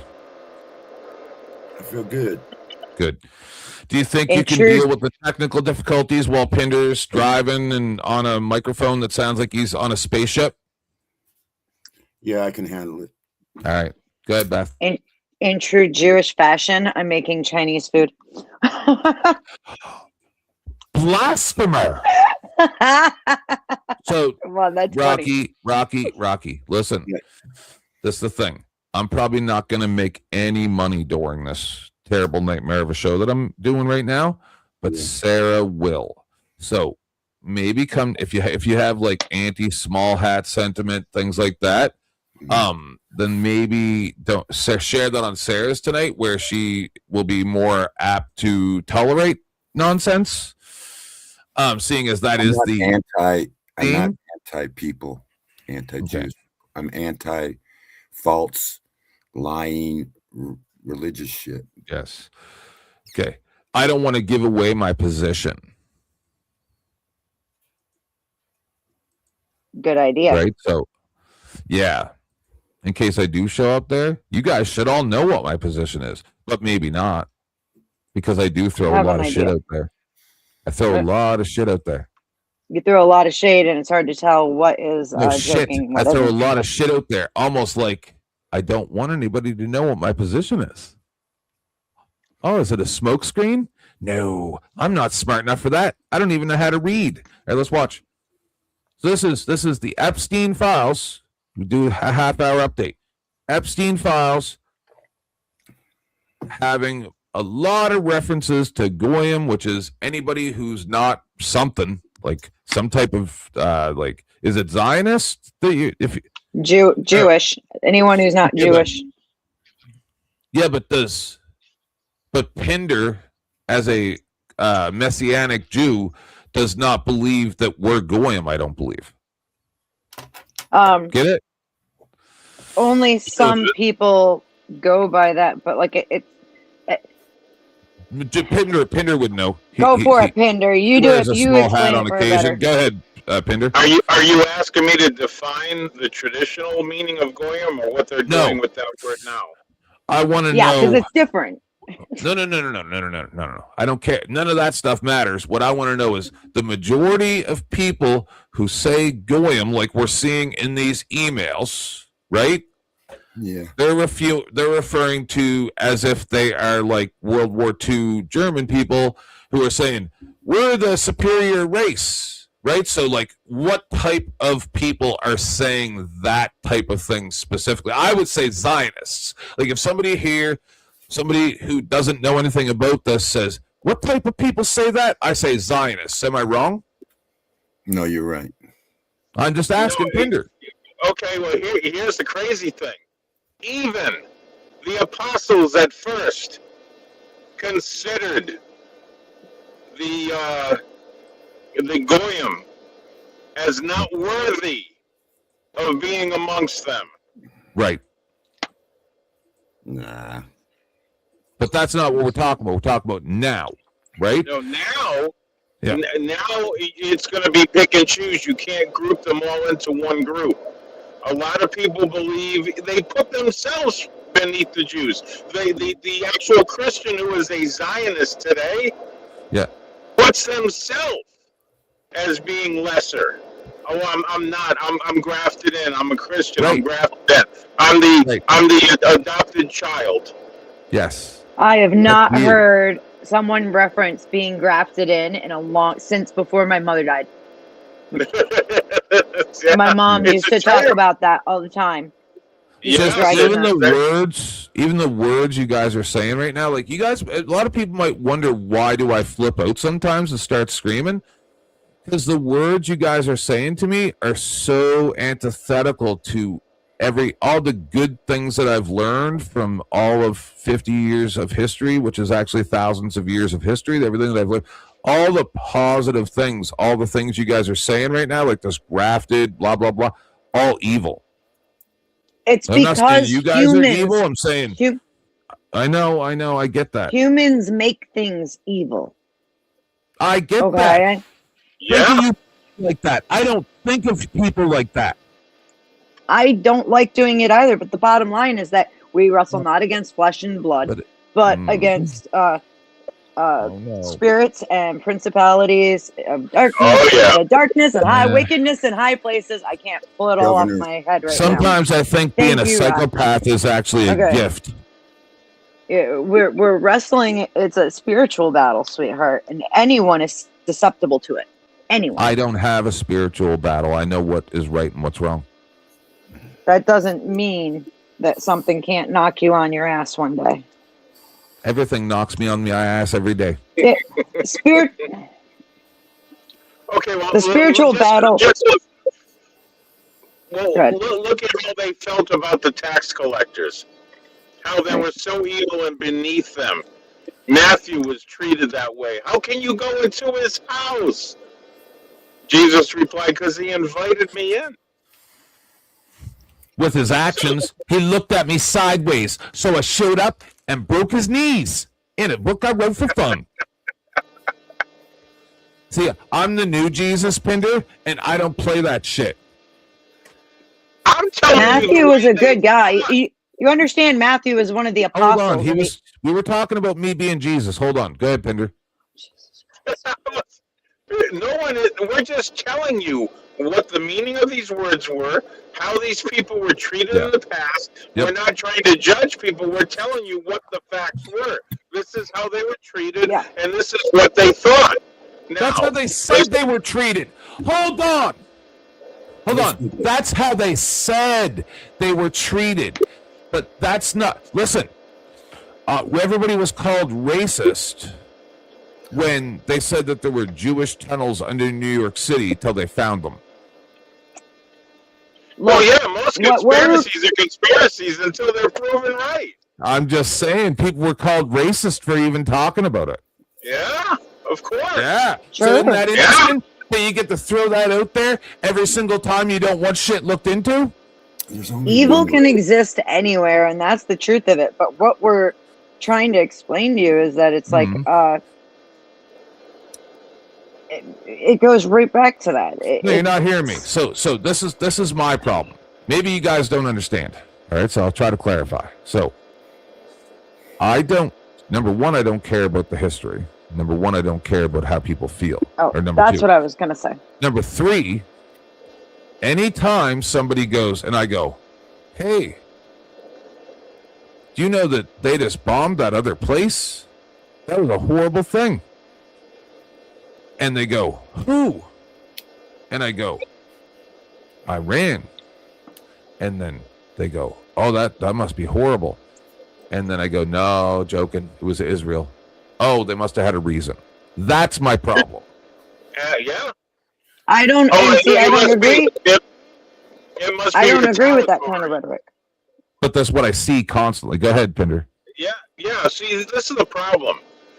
Anytime they see a group, the group that's in charge will look at that group and go, how can we separate them? Let's use ideology. Yes. Let's use culture. Let's use affluent and poor.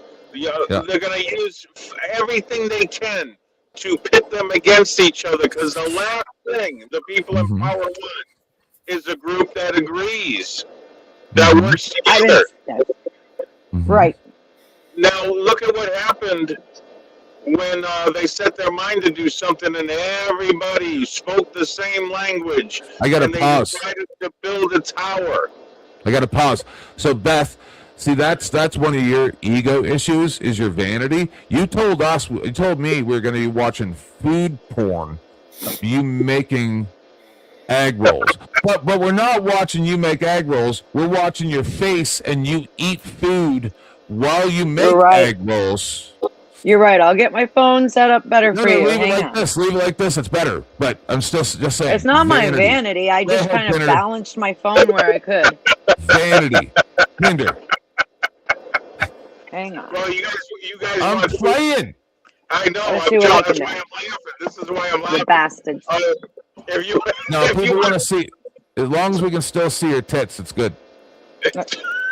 How do I do this? How am I going to set this up? Okay, no, leave it the way it was. We could see your breasts. That's the most important thing.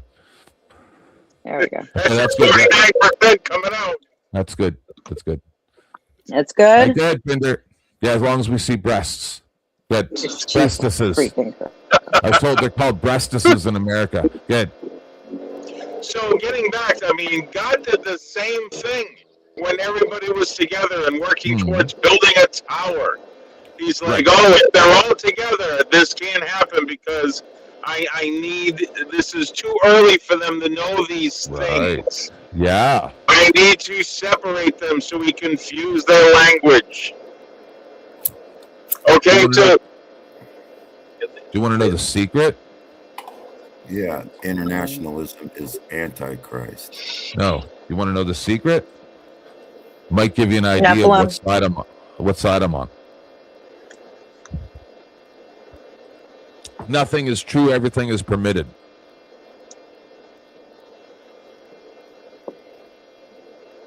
That's a good point. Yeah. That's the real truth. Jesus is the truth. Okay, then Jesus is nothing is true, everything is permitted.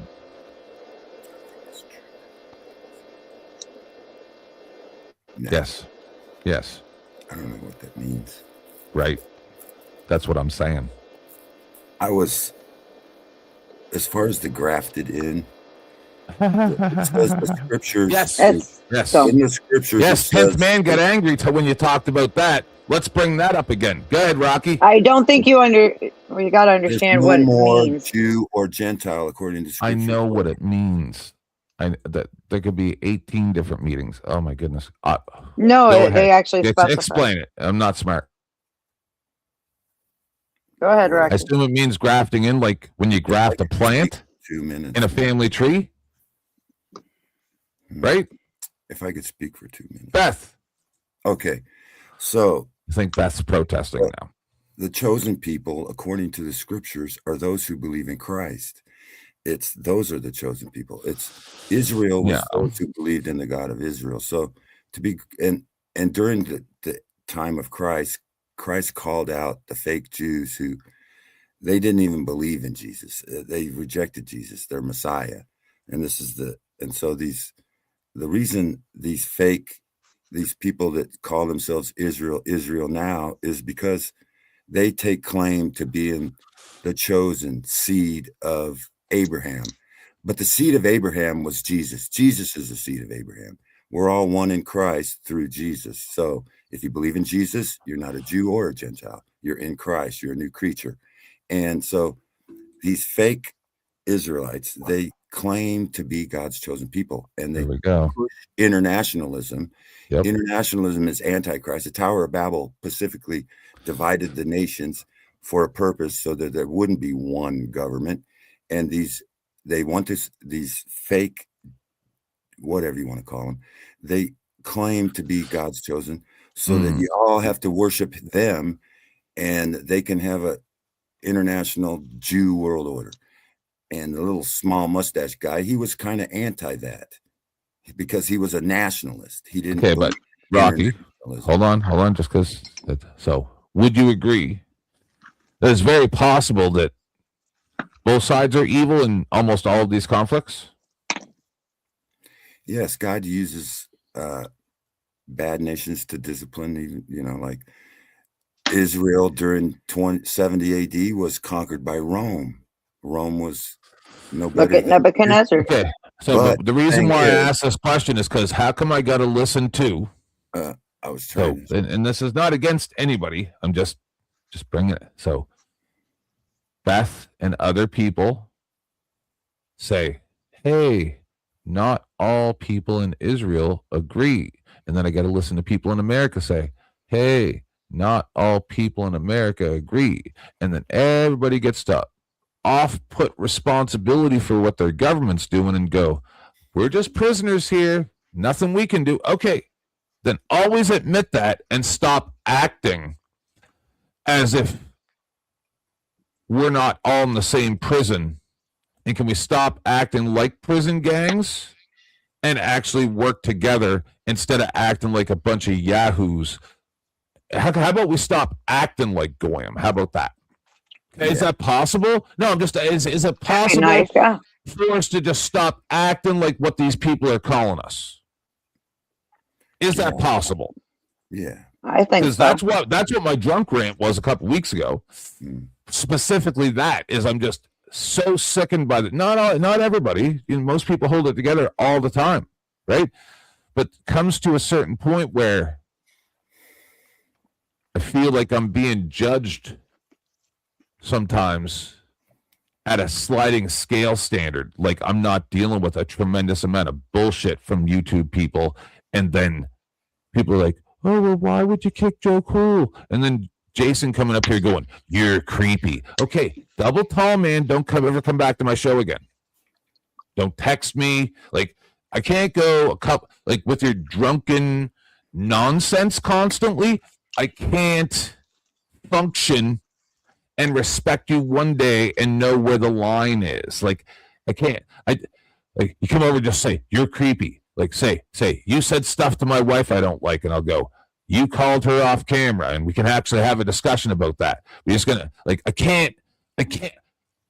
I'm not your fucking boyfriend, people. That's my point here, right?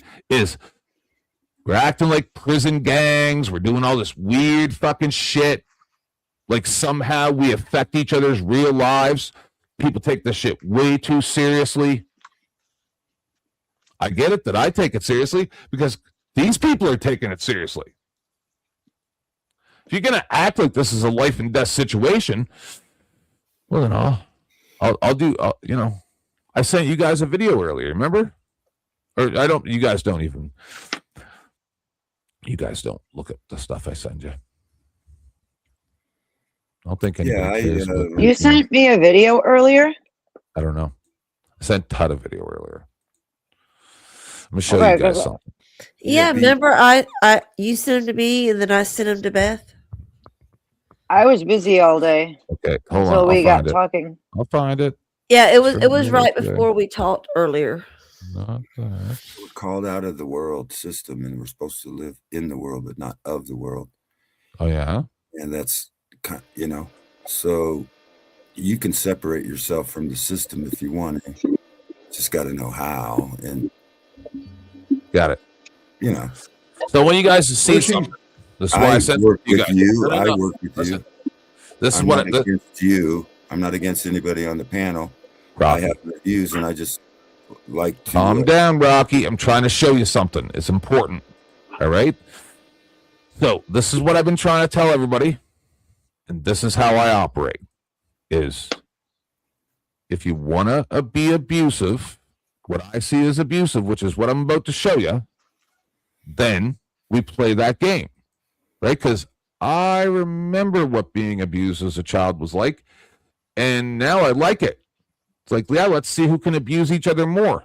Right? Let's play pushy games. Right? Let's play the push game.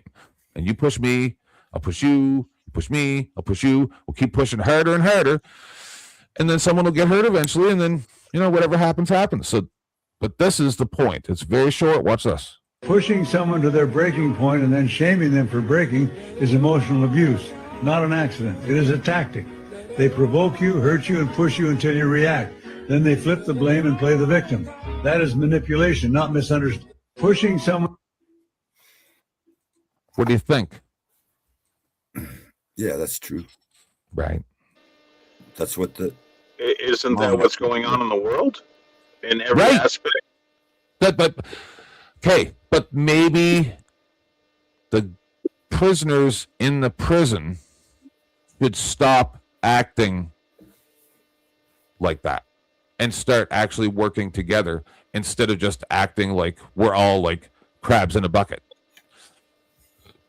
Well, that crab mentality is almost, that's across most of all human nature. Okay, so how anybody that rises up, no, misery loves company. And if you can't find it, you'll make it. That's crab mentality. No, you're not understanding me. So how about instead of allowing this to even happen, we call it out as it's starting to happen. I'll play it one more time. And then people act like I'm the bad guy when I fucking snap. It's like, no, you're asking me to snap. So now you got what you wanted, but you want to now flip it back on me. I don't want to get into an argument with anybody.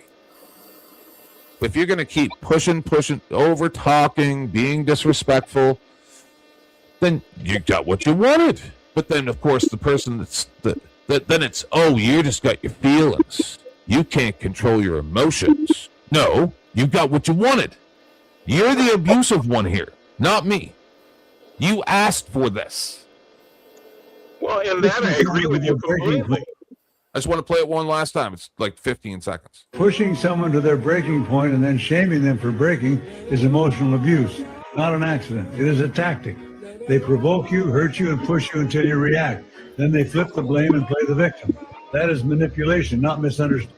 Pushing someone to their breaking point. It's not a misunderstanding. It's not about beliefs.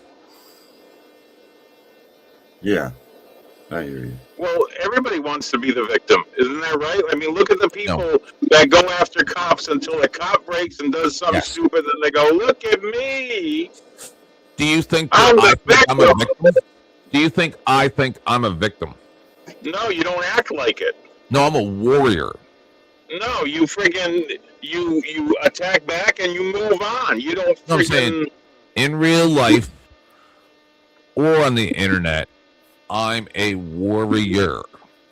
I fight and fight and fight. That's why I never lose. I may lose a few battles, but I'm not going to lose the war. I always win. Well, isn't that a tactic? Yes. Yeah. Never stop, never surrender. No. I'm talking about you may lose the battle. Sometimes you lose it intentionally, and I watch you. Well, yeah, of course. I watch you. You lose it intentionally, and then they say something stupid because they think they have the upper hand, and that's when you win the war. I've seen you do it over and over again. Okay, cool cat. What am I doing? Months. Oh yeah, I've seen this. This is why I watch I'm patient. Yes. yeah. Let him think he's got me. Oh, just wait, because I'm gonna watch you now. Mm-hmm. And you're gonna get brazen because you think you won an insignificant battle. I've seen you do this. You remember when Polly Crispy dared me? He said, "I dare you to get the information that proved I ran a scam." And I go, "Don't do this, brother. Don't do it." And he goes, "No, I fucking dare you." I said, "All right, bitch." Less than 72 hours later, boom, full expose. Now, I'm not saying I did it all myself, but that's not how I do shit. So no. But just don't, like, I stayed out of the shit. He's like, "Ooh, blah, blah, blah, 10th man." I was his friend. I used to send him my viewers, everything, before he even had a show. And then all of a sudden he's like trying to challenge me because I'm Bird's friend. And it's like, listen, bro, don't involve me in your fucking bullshit. Leave me out of it. Just because people come to my show doesn't mean I'm responsible for what they do when they're not on my show. Right? Yep, and I agree. Ted, I've watched you do this over and over again. Yeah. It's fun. But it's very, very trying, right? Because most of these people literally are automatons. But what the best thing is, and is when the people come months or years later and go, "You were right, and I'm sorry." Right? And I know that that's everyone. It's just they can't.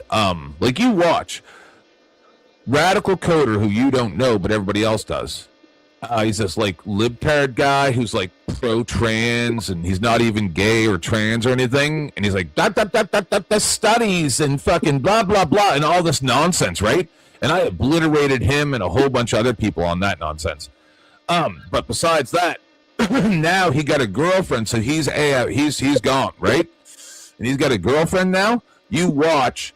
I told him last year. I said, "You need some good pussy, and you're going to change everything you're saying."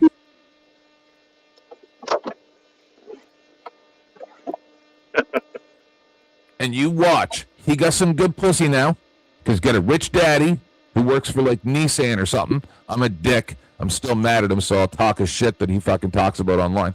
You got a rich daddy, and fucking, now he's gonna go get some good pussy, and you watch. He's gonna knock her up or something. He's gonna come back in less than a year and have all of his idea changed, all of it, because and so I have grace for people like that. I could give a tremendous amount of forgiveness because, they're just dumb kids. They grew up on fucking Vine and TikTok and shit. They don't know nothing.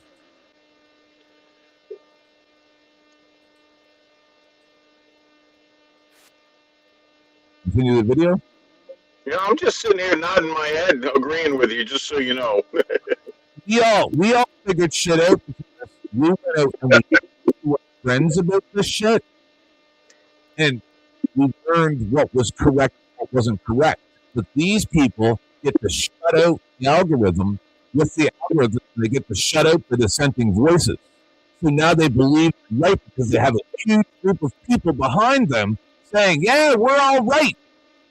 And no one to question their shit. That's what most of society is. So, so there's a video I have here, Steve. It's like 5 minutes or something. And it's about a dude who was in a German prison and he wrote these letters and essays and stuff. He explains that stupid is a social contagion and that you can't cure it. You can only be like shocked out of it. But you can't educate out the stupid. Hey, I just pulled into my driveway, All right. so I'm going to go in and help out with Switch. dinner. All right, well, you go do your life. And I just want to tell everybody, Beth, Rocky, Tootie, all of you, you guys are like family to me now. So love you all. And 10th, always a good stream, buddy. See you soon, buddy. Small portions. There you go. It's been a pleasure, I Steve. love you, Pinder. Yep. Fucking We'll see around.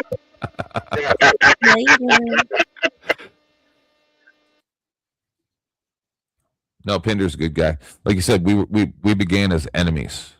You know, most of my long-term people we started out as enemies. So this is from the. Even Mike hated me at first, I think. He's my best friend. I don't talk to him much anymore, but that's because I'm streaming all the time or in bed since I went to that doctor's appointment, right? You know, I just barely hold it together day to day. Jewish Telegraphic Agency, established in 19... Sephardic leader Yosef, non-Jews exist to serve Jews. So there it is. Goyim were born only to serve us. Without that, they have no place in the world, only to serve the people of Israel, he said during a public discussion of what kind of work non-Jews are allowed to perform on Shabbat.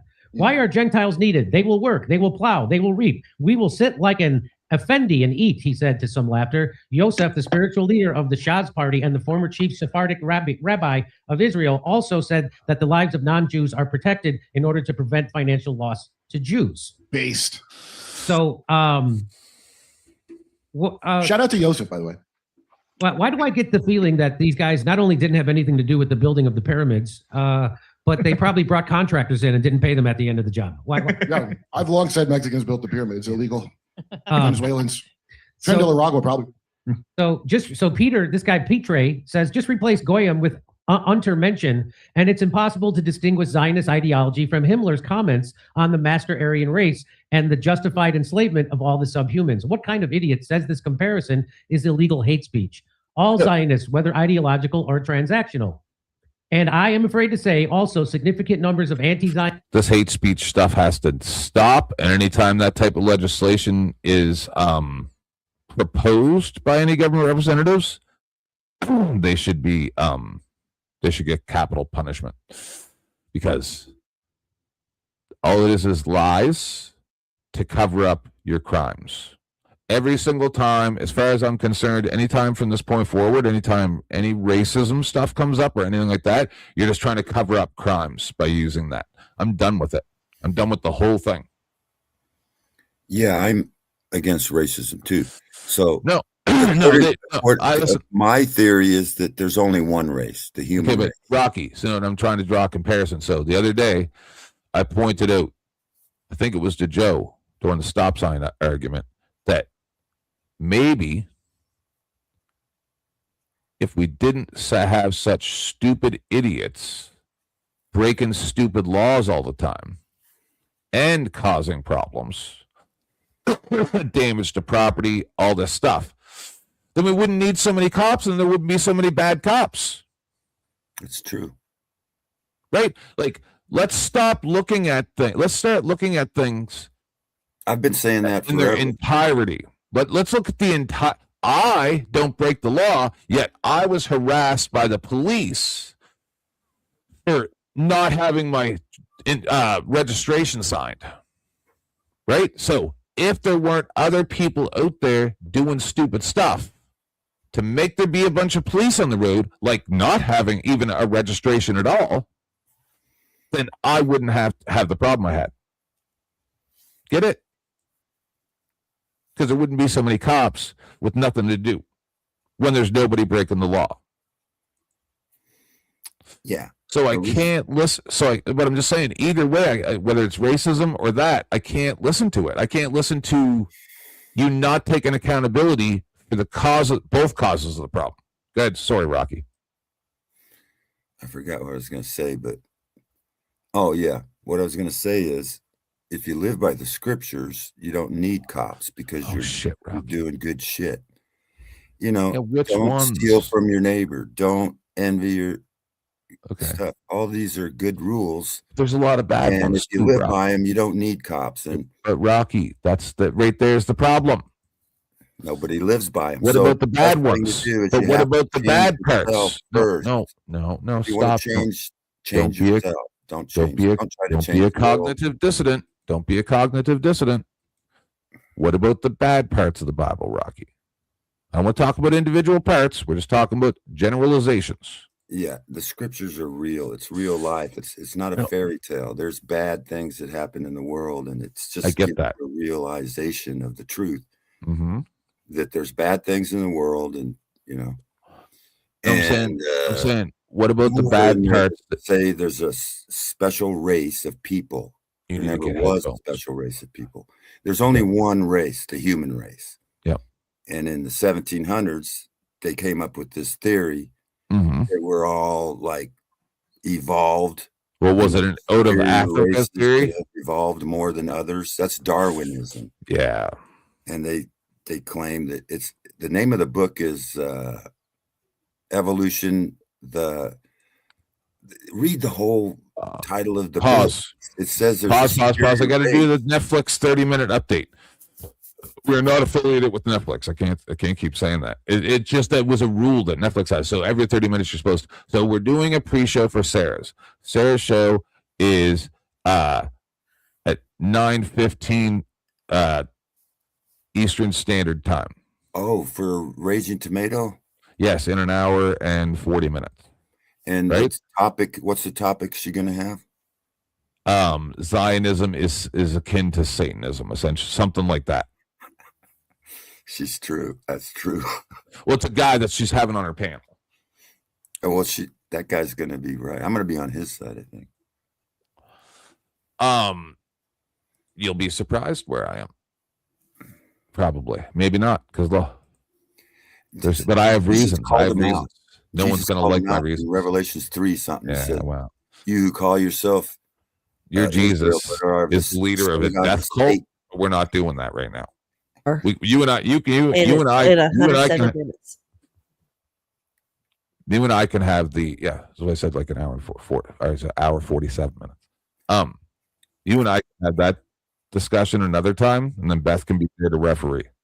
You and I can debate. Yeah. There was a condition to be an Israelite, and you had to accept the Messiah. If you reject the Messiah, how can you be God's chosen people? If does that mean that Pinter's the right kind? Yeah, well, these present day Israelites reject the Messiah, and they still reject the Messiah. You can't just ignore my jokes. It's really Don't a ignore my jokes. System of. I said, does that if slavery? Where Pinder is a Messianic Jewish person, does that mean he's the right kind of Jewish person? Well, the scripture says there is no Jew or Gentile. We're all one in Christ. Does she? Oh, well, I wish that was the case. Savior? She says she's a Messianic Jew. I don't believe the Jewish race is even really Jew. So how can she be a Messianic? If you're going to keep pushing it, we're going to have. I'll engage you. Down more to how we practice. Hold on. If you're going to keep pushing it, I'll engage you. Okay? We still have time. I just want to get through this video. We only have 17 minutes left of it, so we got tons of time. So that's how I live my life. I live my life by a lot of those rules, but there's also a lot of bad in there too. And I'm not following a bunch of bad rules. I follow what I know is right, because all of your dumb slave books include evil with good, because the devil has been put into all that stuff from man. I'm not listening to it. not listening I just to think that it identifies the evil because Nope. there is evil in the world, and it's being realistic to you, showing you the evil of the world. Are you saying It's that not there are telling you no to be evil. instructions There's in 10 whatever? commandments, they're all good. I think they're all good commandments. Okay. But we're not under the commandments. We're supposed to follow Jesus. All right. So say I hold on. So if I follow all those 10 commandments, No, that's then not I'm what good, I'm right? saying. Jesus. No. replaced Hold the on. commandments. So do I just have to follow those 10 commandments? I would say 2. There's only 2. Jesus Okay. gave you 2 commandments. Love God okay. with all your heart, mind, and soul. Yep. And love your neighbor as yourself. Okay. Those are the 2. Just those 2? Those are the 2 commandments. If Just you love those. your neighbor, you won't Yep. steal from him. If you love your neighbor, you won't envy. No, I'm just asking. So then Those nowhere are in the 2 those commandments of Jesus. Yep. Okay. All right. I'm not okay. I'm Yes, trying sir. to have a discussion with you. So then there's no problem with me being gay in those 2, right? Are you going to add more rules now? I don't get involved in personal people. No. It's not my That's not the business. okay. No, but I'm talking about things you've talked about before That's and between things you and I the Lord. That's between you and the Lord. and that's a really good opinion. But you have, know. but you calm down. I'm not coming at you. You have said stuff in the past. So if you're just throwing shade, that's fine, right? I'm not. You just heard me talk to Pinder. All my biggest haters have become my best friends. It's okay. So, but see, this is my problem is when someone says these are the rules, and then they want to add more rules, right? Because I think that I am more unfortunately. Because I said this to my husband the other day. I'm like, how the fuck are we the good ones? What happened here? Like we were really bad kids, both of us, right? So now all of a sudden we're like the monogamous people that preach safe sex and are like the people that help our family and friends and the people that people rely on for advice and on and on. Like the good people, like really good people that are but then I got people who are not as quote unquote Christ-like saying the F word to me on a regular basis, right? And saying, oh, you're all these horrible things because of that and blah, blah, blah, blah. And I'm like, hold on. You're the least Christ-like of anybody I've seen for a very long time. Who the fuck are you?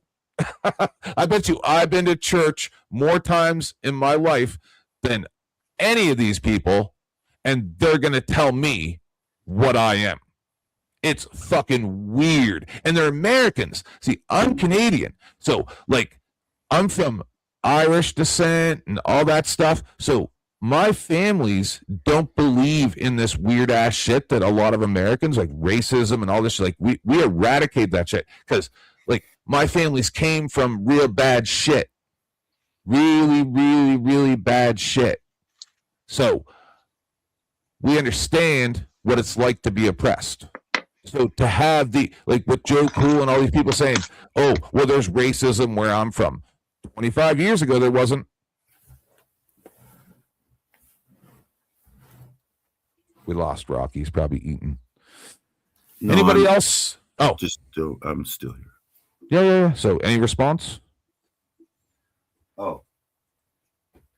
Yeah, I don't know your situation about everything. But No, I'm saying in Rocky, in Canada, before American influences came into Canada, and I believe most of it is special interest groups, we really didn't have racism. Didn't have what? Racism. Oh, racism. Yeah. Or anti-religious stuff. Pre 9/11, none of this stuff existed here. Yeah, there's a lot of propaganda worldwide. Yeah, but it's America's fault mostly. Well, That's what I'm saying. America used to be considered the like the promised land, and supposedly they were fleeing. We came here to flee from Christian or one church in charge of everybody, like the Roman Catholic. protesters or Protestants. We rejected the thing that there's one man that represents Christ, and so a lot of people came here because we gave freedom of religion, and we didn't have to join the Roman Church. So a lot of people came, and then I think we've missed why originally what America stood for. We were Protestants. We believed the scriptures and the scriptures only. Yep. And so a lot of people migrated here because we had more freedom than maybe back then. I don't know. I wasn't there, but I don't think we have the same freedom we used to have, because freedom comes from what the people believe. If the people believe they're following Jesus and they're following the Bible, and they don't have the worship the state. I mean, some people worship the state. They think the state knows everything. I know. That's what we're doing here now. So, Toasty Man, please, you can't sit in chat and try to engage in something that, like, if you spell the F word with an @ symbol, go right ahead in chat. Go right ahead. Toasty has carte blanche, everybody. If he wants to spell the F word with an @ symbol, go right ahead. I give you free reign. Just to sidestep the algorithm. I'll give you that license. How about that? Is that nice? That's what I mean is, I don't know if that's what you're trying to say, but that's what I'm taking from it.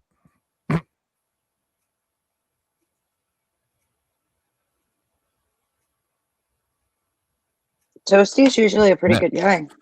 I don't know. I don't know if that's what he's trying to say. So, we'll just sit here in silence until he comes up. I'd be surprised. Everyone, I don't know. We're having a very contentious discussion, and then he's like, the weirdest asked question. What even does that question mean?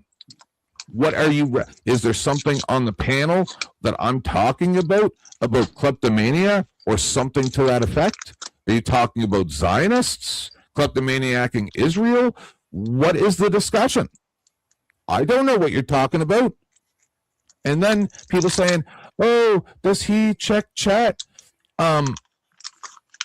I didn't know that was a question that needed to be answered. I thought usually it best not if I not reply to a cryptic question like that.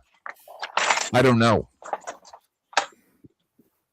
I don't know the answer to your cryptic question. Toasty Man asks, 10th man, try this. If I love it about myself that I'm a kleptomaniac, should I allow people to steal? So first off, I don't even, that question is like, should we spend the rest of the show on this question? Because I can.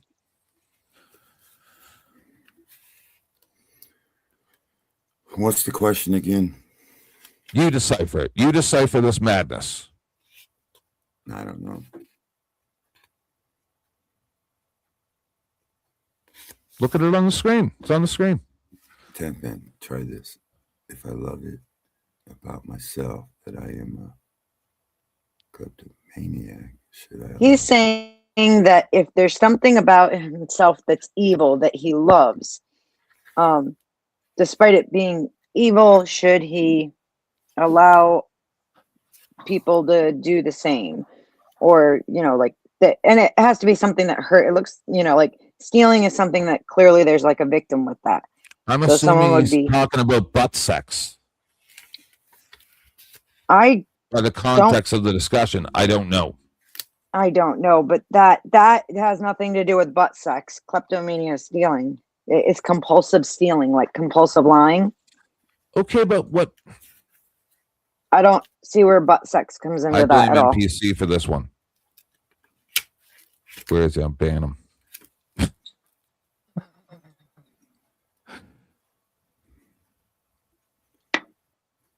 Yeah, I don't think it's natural to steal. I mean, people have a yes, we know they eat the poo. We know. Listen, I don't mean to make everything a gay thing, but when that's what I'm talking about, I just assume that that's what they're referring to.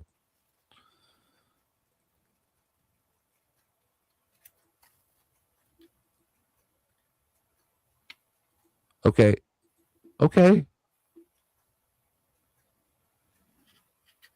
Once again, if that's what you're talking about, that's great. Were you talking about butt sex, yes or no? Let's watch this. Penis of the secular Jewish and No. Protestant kind.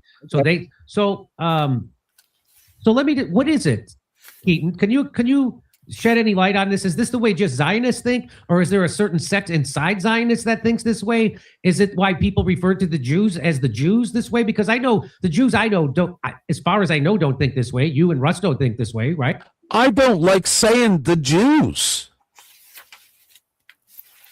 It's a weird ass thing when I hear people say that, because I say Jewish people, or because I need to understand what specific type of Jewish person you might be referring to if you say something like that.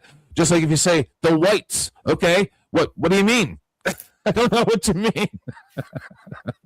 That's a really big generalization.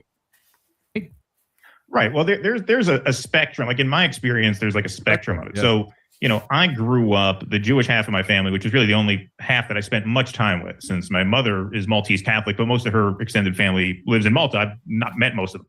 So when I would go to family events, it was always a bunch of New York Jews. I mean, and we were kind of like liberal, secular Jews. We're not like serious practicing Jews, but it is a culture to a large extent. And the way this language is used, there's kind of a range. Like there are certain words that we used to use casually without thinking much about. So like schmuck is an example of that. Schmuck, that's a Yiddish word. When we would refer to someone as a schmuck, it was kind of a term of endearment. We didn't mean they were like a bad person or that we hated them. Like the N-word. Right. It's a schmuck. But apparently there's like a range because, so the way we used to use there's a race schmuck, of schmucks? Did you use really? No. I said there's a range, not a race. No, a range. Okay, a range. There's a range of schmucks. So like the way we used to use the word schmuck was like, for example, like my father and I were helping a relative move. This was years back. And, he packed the moving truck full of shit that he did not need at all. So we're out there at the moving truck and we said, can you believe this schmuck packs a broken lamp to move? We didn't just throw it out, right? We're not saying he's like a contemptible, despicable person. He's kind of a likable putz and oaf, whatever, a doofus. But there were times like later in my life where I would be in conversation with people and I would refer to someone else. I would say, oh yeah, that guy, he could be a real schmuck. And they're like, why do you say that? It'd be very serious. Well, why would you call him a schmuck? Like I just called him a real slur or something. And then I explained what I meant by it. What he's talking about right now is the same thing I keep running into, right? Being a Canadian and dealing with all these Americans, and they're like, you can't say that word. And I'm like, what do you mean I can't say that word? I'm saying that word for 50 years. I don't know what the words mean. You don't know what the words mean either. That's why I think this is funny, because I don't know what you people are doing. You people all got some weird-ass rules where we're allowed to say something sometimes, can to some people, can't to other people. It's all these weird-ass rules, and it's almost like it's like an abusive spouse. It's to keep you off balance so you're always wrong. No matter what, you're always going to be wrong, no matter what you do or say. And that way, we're all just fighting all the time. Then I looked it up, and it turns out, you can use it the way we always use it, kind of casually, as New York liberal secular Jews, as like a term of endearment, or you can use it to mean like a truly despicable person. Now, Goyim was always the same way in terms of my understanding of it. It was a little more severe, since with Goyim, there is that sort of like racial or religious or tribal aspect, since Goyim refers to non-Jews, whereas a Jew can be a schmuck or a Gentile can be a schmuck. But Goyim, you are not Jewish if you're Goyim by definition.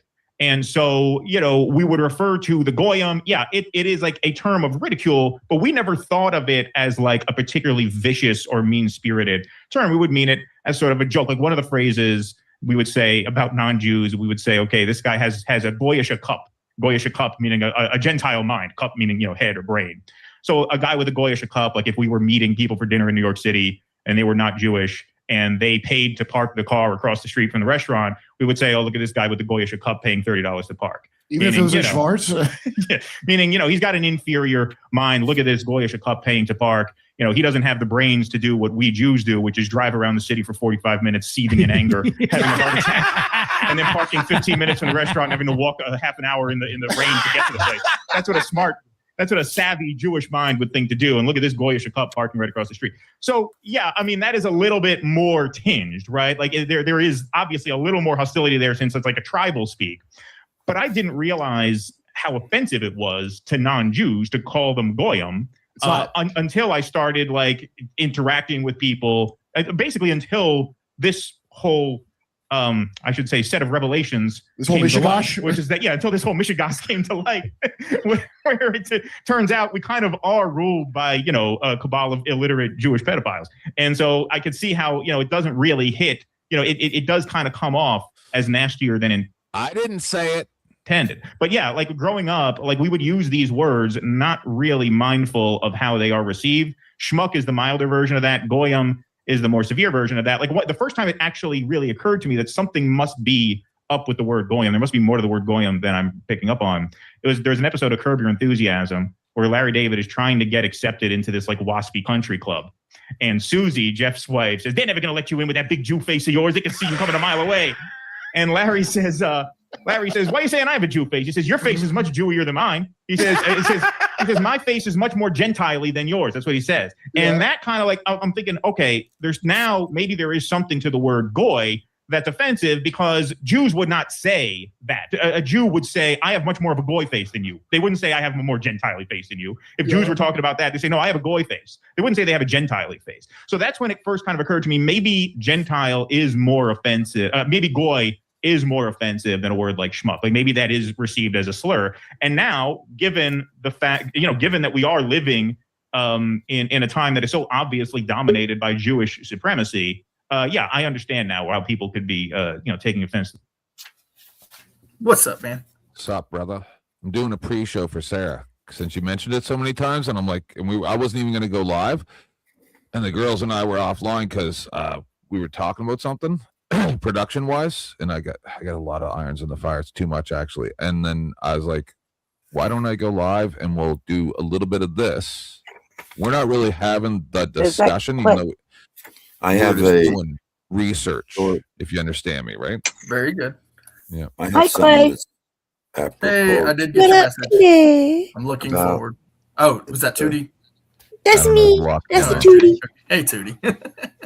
Anyway, this book is oh, I like that picture. It's the lessons from nature for you, right? And this book has so let me read this one thing. Yeah, no, we're not doing that right now. It's about a traveler pause who traveled. Nope, Rocky, nope, we're not doing that. Toasty, sorry if I got heated there. I was not trying to come at you. It sounded like you were coming at me because allow people. Rocky, we're not doing fucking Nature Magazine. We got less 30 minutes, and Clay just showed up. Do you really think I'm changing the agenda?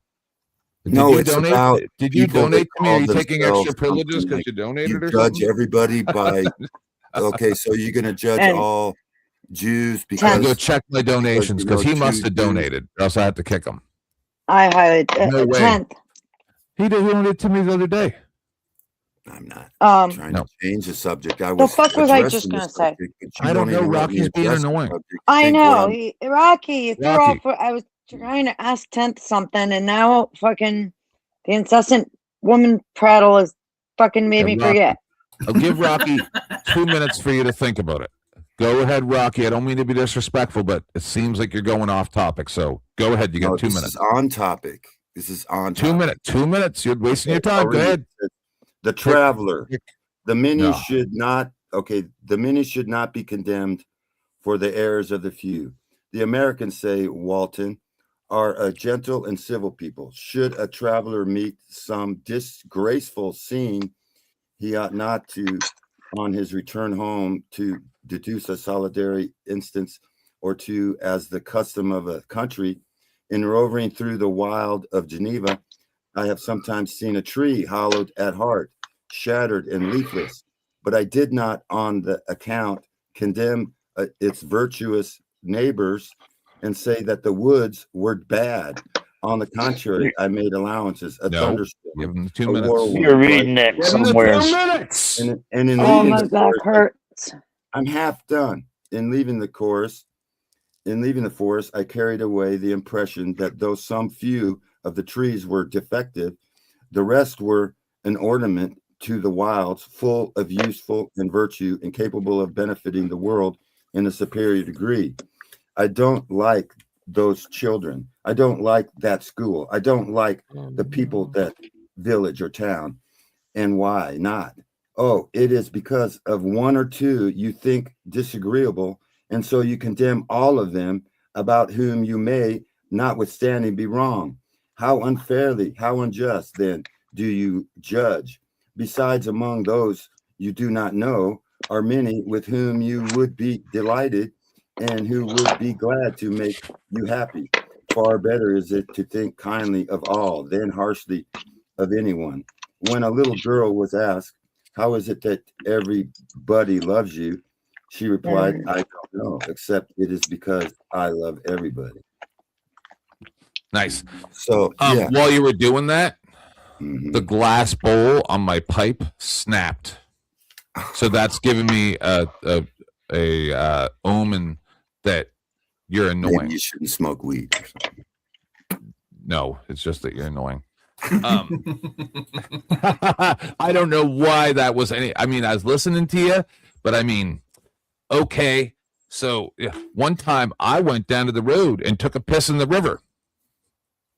Ted, thanks. Go ahead. No, Go ahead, I am Fred. finally Moral of almost done the story rolling is these fucking egg don't rolls. judge everyone. Ted, The moral of the is- story is I'm you switching can't devices. judge I got to go to the all- bathroom. Everybody talk at once till I get back. Okay. Clay, I'm excited for Can you this still weekend. hear You're us? coming, right? Yes, yes, I Awesome. did see that. That is definitely cool. I'll have to refresh my memory on some things and look. You look at asked some- for Hey, it. hey, Yeah. hey, everybody. Tent pissed in the river that goes in the reservoir that feeds everybody water. How do you like I the believe it. thumbnail? Oh, I really like the thumbnail. Like the thumbnail is actually, I mean, that is spectacular. Yeah, Yeah, if your you thumbnail piss in the game is on river- for sure. if you piss Fuck in the yeah, river, thank you. I actually like making thumbnails. Yeah, it's one of the best parts of the video stuff. It really is. It's like because when you do so you're doing the live stream, right? So obviously the content is the content. Right. But when you like do all the editing stuff for like videos, that's a lot of work. So you get done with all of your editing, you got the video done, and then you're like, all I got to do is make the thumbnail. And then you go to making the thumbnail and it's just glorious. That's such a good feeling. It's like the icing and the sprinkles on the cake. Yeah. And then you I- go I back and definitely watch it, agree. and everything's cut out that you didn't want to cut out. Yeah. Yeah, it's a lot of fun. I like it. I like the editing, but it's a lot of work. But the thumbnails is the best part. It really is. It's art. That's what it is. you Yeah. know? And, It's just a matter of using as much detail as absolutely possible. Yeah. And not forgetting to specify to put it in landscape. Yeah, that part. Yeah. I use OBS, but sometimes I'll use Adobe Premiere to make certain pieces for it, and then I'll transfer it over to OBS. But OBS is a great tool for thumbnail making. Holy shit, you guys should have just screamed over each other. Would have been better than this. What the fuck just happened? Oh, we heard were you trying coming to back, so we advertise my stopped. show for this weekend, but you're the one who needs to And show my one new time thumbnail. I used Adobe and it was so cool. I like totally got the best thumbnail ever out of Adobe. Woo! Show people my thumbnail, please. Yeah, that's good. I like that. That's Holy like shit. so cool. And I wasn't even using pastels. Yeah. Oh my God, you're too good at that. So, are you going to be on Sarah's tonight? You think, Clay? Or? Oh yeah, no, most definitely. I will try to get up there. Obviously.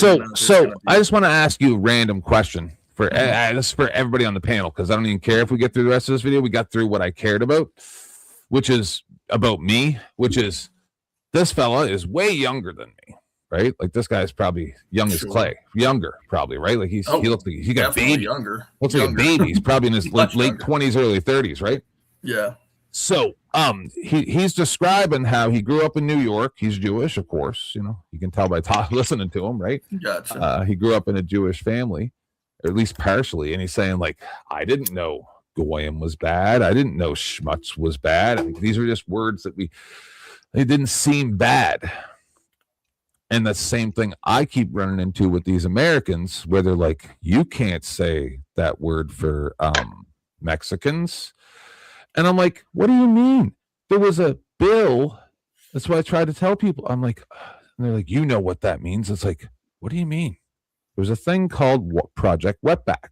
And I remember in the 90s or early 2000s, and it was about getting rid of illegal immigrants or something like that. And so like I remember that. And I remember them using it in movies, but just like he's saying, like schmutz or goyim, or like, I don't really like when people say gay. If I say I'm married to a dude, you should just be like, oh, he's married to a dude. Not like, oh, you're gay? It's like, no, I'm just a person and I married a dude. Like, I don't know what all the other stuff you're doing is. Like, just because you like getting pounded by your girlfriend with a strap on doesn't mean I have to classify you in a certain group. Like, I don't know. I don't need all these extra things to make me feel like I'm special all the time. I don't care about it. I want it to stop. I want all this nonsense to stop. Like with this guy tonight. Oh, everybody's always got to use the extremes for emphasis all the time, right? Oh my god! Oh my god! Oh my god! Oh my god! It's not just bad. Two left. Right? Two left. It's not just Two bad. left. It's not just racist. It's not just like, antithetical to most of the people that associate with that segment of the populace. It's not just antithetical to what most of those people believe. It's just Satan, right? You know what I mean? Like, it's just like, listen, that ice cream is Satan. What? Or all ice cream is Satan. All of it. What?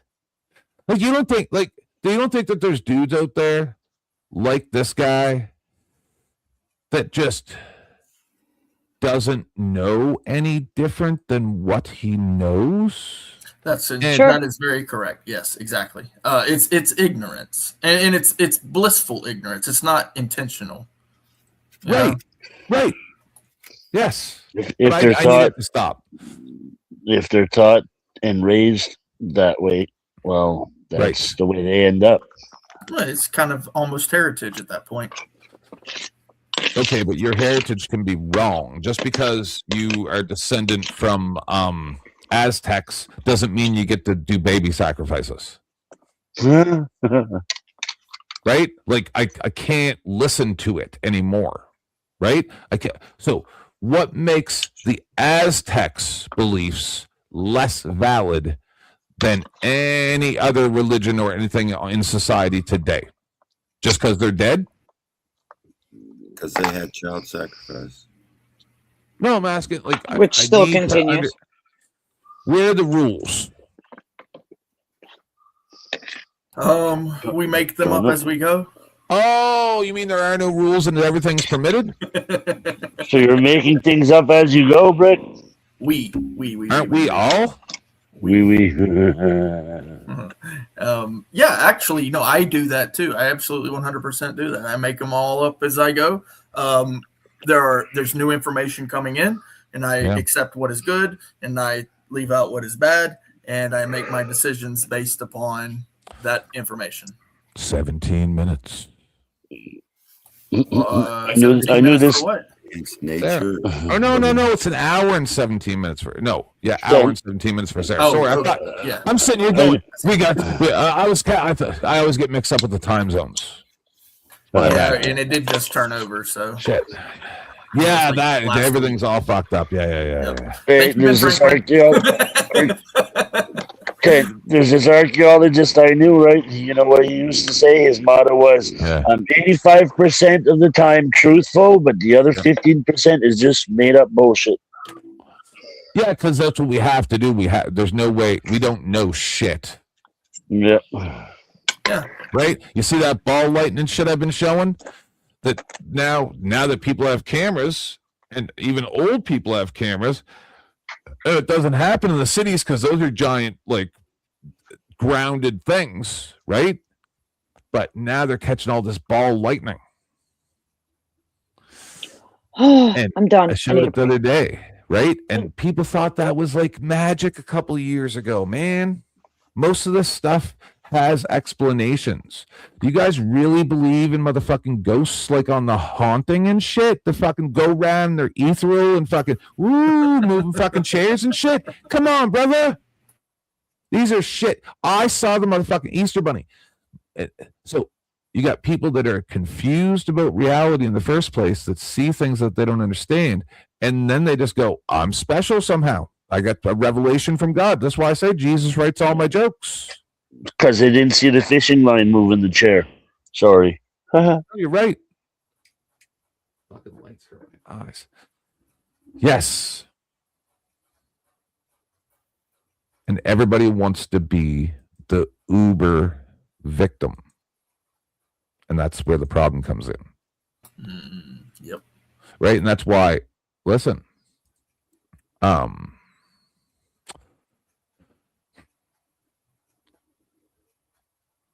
how long? A lot. What? For what? A lot of people like to criticize based on limited information. That's almost like when you say listen and then you pause for like half a minute to a minute and we're wondering what's he gonna say. So, like, for instance, and listen, I don't want to call this out, but everybody needs to know what's coming up, is that soon I'm going to try to, or next time CFW shows up, hopefully, or whatever, I want to have a discussion with her for public safety, right?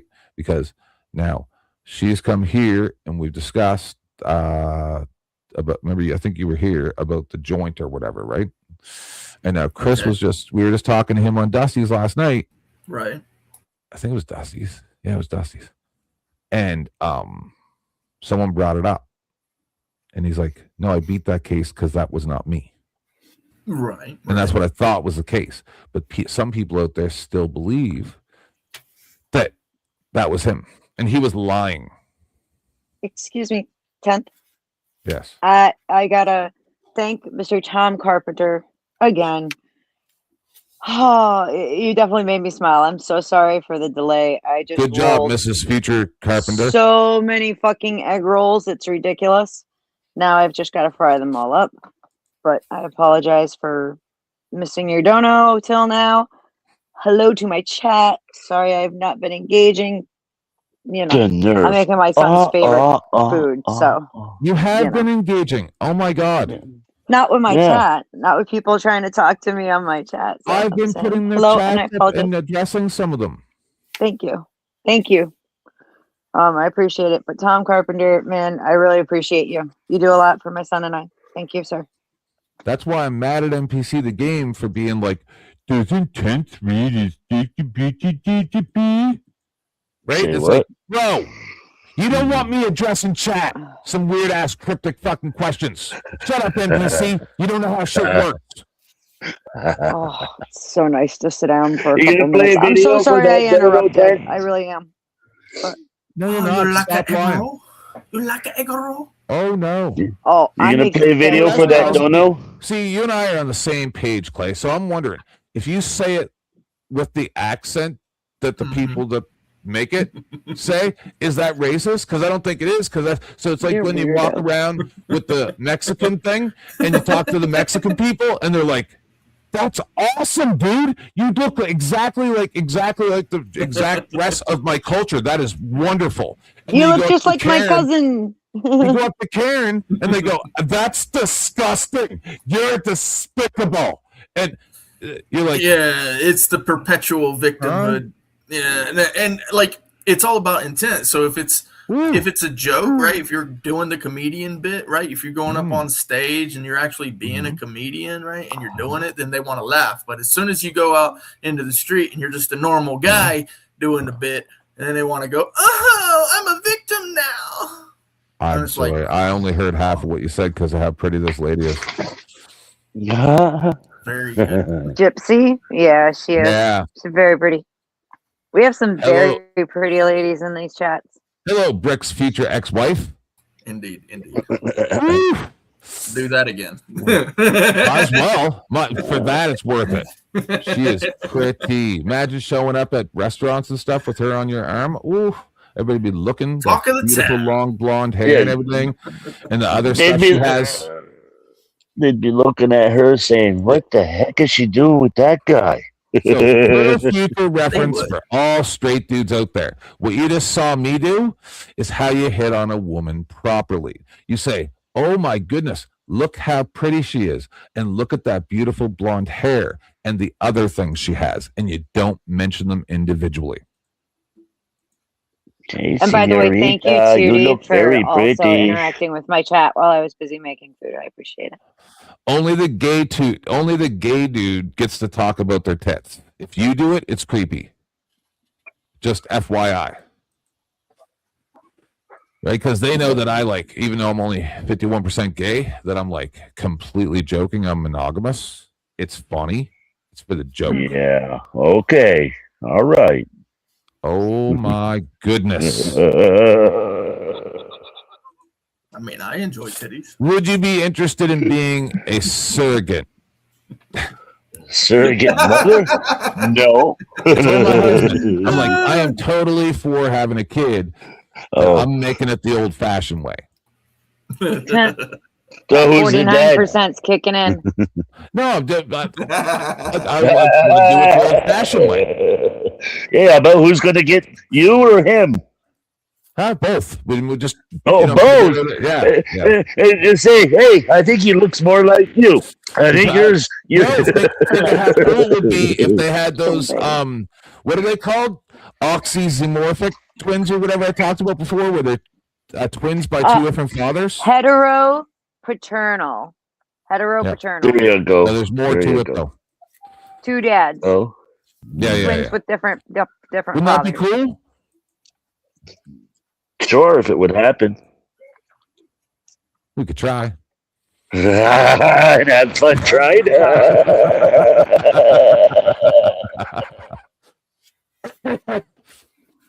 And with my new rules, if one of them comes out with a lazy eye, we're good to go. You got a year to fix that lazy eye. Come on now. Is that why I'm disgusting? Because of that one? I think that's why they said that. Keep throwing them out there until people get it. Yeah, but what if the little one makes it out of the woods, man? Oh no, we'll make sure. We'll make them comfortable first. Yeah. Okay. Remember? Clay remembers.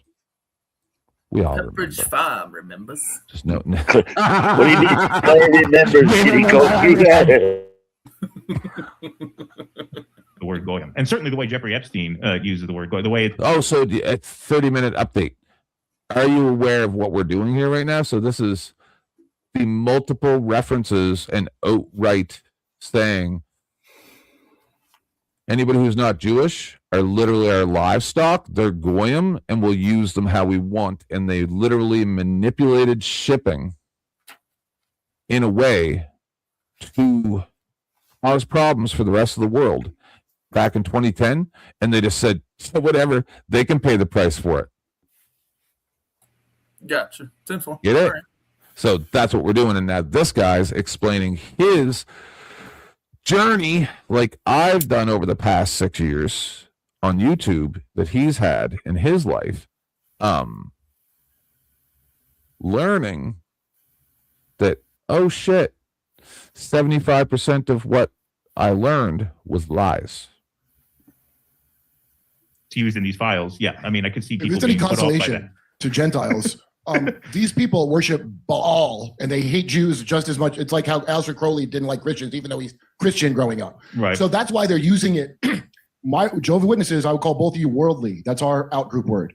Right. If I were a Mormon, I'd call you a Gentile. Right. Or if I was a nicer, non-racist Jew, I might call you a Gentile. If I was a Gypsy, I'd call you a Gaji. Everybody's got their out-group word, so I never took offense to it until I realized maybe the idea that a race and a religion are the same thing might be the problem here. You know? Right. Well, yes, of course. Because you're my best friend Big J, I'm godfather to his daughter, and he's Jewish, and he don't like anybody being anti-Semitic at him, but he's not a reform. You know what I mean? He doesn't do Shabbat candles or something. Right. And if he did, they've included, because the Zionists included everybody, a separate sects of people who actually have kind of different beliefs depending on where they're from. Right. They made this myth that you all love Israel and it's all the same thing, even though nothing could be further from the truth. And it's the history is as messed up as America's almost. Well, Jew to Jew relations over there. Right. Yeah. No. So it definitely is something that I became more aware of as I got older, and not just as I got older, but as I got more politically conscious. Like one of my old friends from high school, he was like one of the OG 9/11 truthers, which meant he always had a very strong critique of Israel. And when I would like jokingly refer to people as goyim, on Facebook, I mean, this was back before I really did anything political outside just like talk shit on social media. He would talk about how offensive that was, and I always just thought he was being a little dramatic because he was, in fairness, that was his nature. That was his nature. But I have come to realize how, that I understand totally how that is not received very well now. So, but can you talk to the culture of them feeling above goyim? Anybody who's a non. Oh yeah. So anybody who's not a Jew, they look down on, right? And it's, 100%. No, I mean, look, it is racism, it is a supremacist religion in that way. I mean, they refer to themselves as chosen people, and Zionism is really about racializing Judaism. So yeah, I mean, that is a particularly malignant strain of what we're talking about. But no, it's absolutely an arrogant religion, and as I can say this. I guess that's why I'm here. It has become a very toxic culture, I think, and I think that the last couple of years have really revealed Jewish culture to be a very toxic one. And I say that as someone who kind of grew up in Jewish culture. I have a Jewish sense of humor. A lot of my favorite people, are Jews. But yeah, no, there is absolutely no question about it. A culture of arrogance and supremacy. No doubt about that. You think it has to do with maybe people being billionaires in something called a mega group? And also the fact that there's a bunch of these rich people. So you're reform, you don't care about it, right? The religion itself. But there's a bunch of people that like hate it, and they're like, but they have a racial feeling they're better than people just for that. And they got some real twisted ideas. And I've been around Jews. People haven't been around Jews. Jews are like a cryptid to them. They have no idea. They have but I just been around Jews my whole life, and it's like another kind of Guido at the end of the day. Right. So no, that's totally true. Like I worked as a tour guide in New York City for years, and I could always tell how my jokes were going to go down by looking at the crowd when they check in. I'm like, okay, are these people? Am I the first Jew these people have ever seen? If yes, then I'm going to probably just play it straight and not try too many jokes. If not, I'll go for some jokes. So when you say it's a toxic culture, the Jewish culture, would you what percentage? Like I wouldn't think that you and say Russ are part of that culture, right? Or are you? Well, I mean, I think we've definitely, I think we have like innately absorbed a sort of gallows humor that is part of Jewish culture. Like, I'm not saying there's nothing redeemable about Jewish culture. Correct. But I think, people like Russ and myself and Max and Aaron and Katie Hopper, all the people in this space, all the prominent anti-Zionist Jews in this space, I think, and I don't want to speak for any of them, but, I would assume that, we are kind of taking stock of this in a way that we really hadn't before. I know I certainly am. Like I wouldn't really minimize like the words like goyim the way I do anymore. And Russ and I were talking about this on the show yesterday about how one of the things, I mean, Russ referred to this. He says one of the really tough things about the past couple of years is that it has sort of made Jewish culture kind of toxic because a lot of Jewish humor is humor of self-deprecation. And this is why we always said Zionists aren't funny, because Zionist Jews, view vulnerability as weakness. To me, like, you can't be funny unless you're vulnerable. You can't be funny unless you're willing to make fun of yourself. And so you have to have a certain vulnerability about you in order to be funny. And Zionism views vulnerability as weakness and weakness as sin, right? And so they can never make themselves vulnerable, which means they can never be funny. And so I don't think like that part of Jewish culture has gone away. But yeah, I mean, I would say that there has always been a certain arrogance embedded in it that kind of does remain. I'm gonna play this from Candace Owens' show. I think this was from Tuesday. And I just want to get your reaction to it because she's reading a book that kind of talks about. So I didn't know anything about. Kurt talks about how these people worship Baal. I don't even know what that is. There's a woman pretending who I believe her actually, but she claims to be Epstein's niece who's been talking about them. So they worship Baal or Baal. And then these files come out. He's got a bank account labeled Baal. And what is Baal? What is that? It means, well, they'll tell you it means Lord, but it means master. I would say more accurate. It's a demon. Or yeah, we're not going to move off of the first thing. I'm going to do that segment before we're done because that's not what Sarah's is about. But I might as well finish the video before we're done. I want to talk about what he's talking about the culture. Right? Sure. If you want me to play it again, I can. But that's kind of what I keep like. How come we're all just expected to give a fuck about each other's culture? Say again. How come we're all expected to just care about each other's culture? Why do I care what the hell you eat on Fridays? Why do I care about any of this stuff? I mean, past our own. That's what he just said. Past our own curiosity, I would say nothing. Like I do it for curiosity. I'm interested in what other people eat, but then it's just like, okay, I'll try that and see what it tastes like. But then past that, it's like when you start getting into worship and rituals and things like that. That's I mean, whenever part of your culture is shouting death to Americans, and it's not exactly something I wish to commingle with. Well, that's kind of the point I'm kind of alluding to is that like if you have positive parts of your culture, we're just going to take them on. If you have a new invention or a party, all of a sudden you guys are like, everybody's like, well, listen, there's this specific food that this one culture eats every time on Friday or before their 2 days off or their days off on work, and it extends your life by 25% if you just do this one thing, like an infomercial. And then after and they're like, oh my goodness, look, it's true.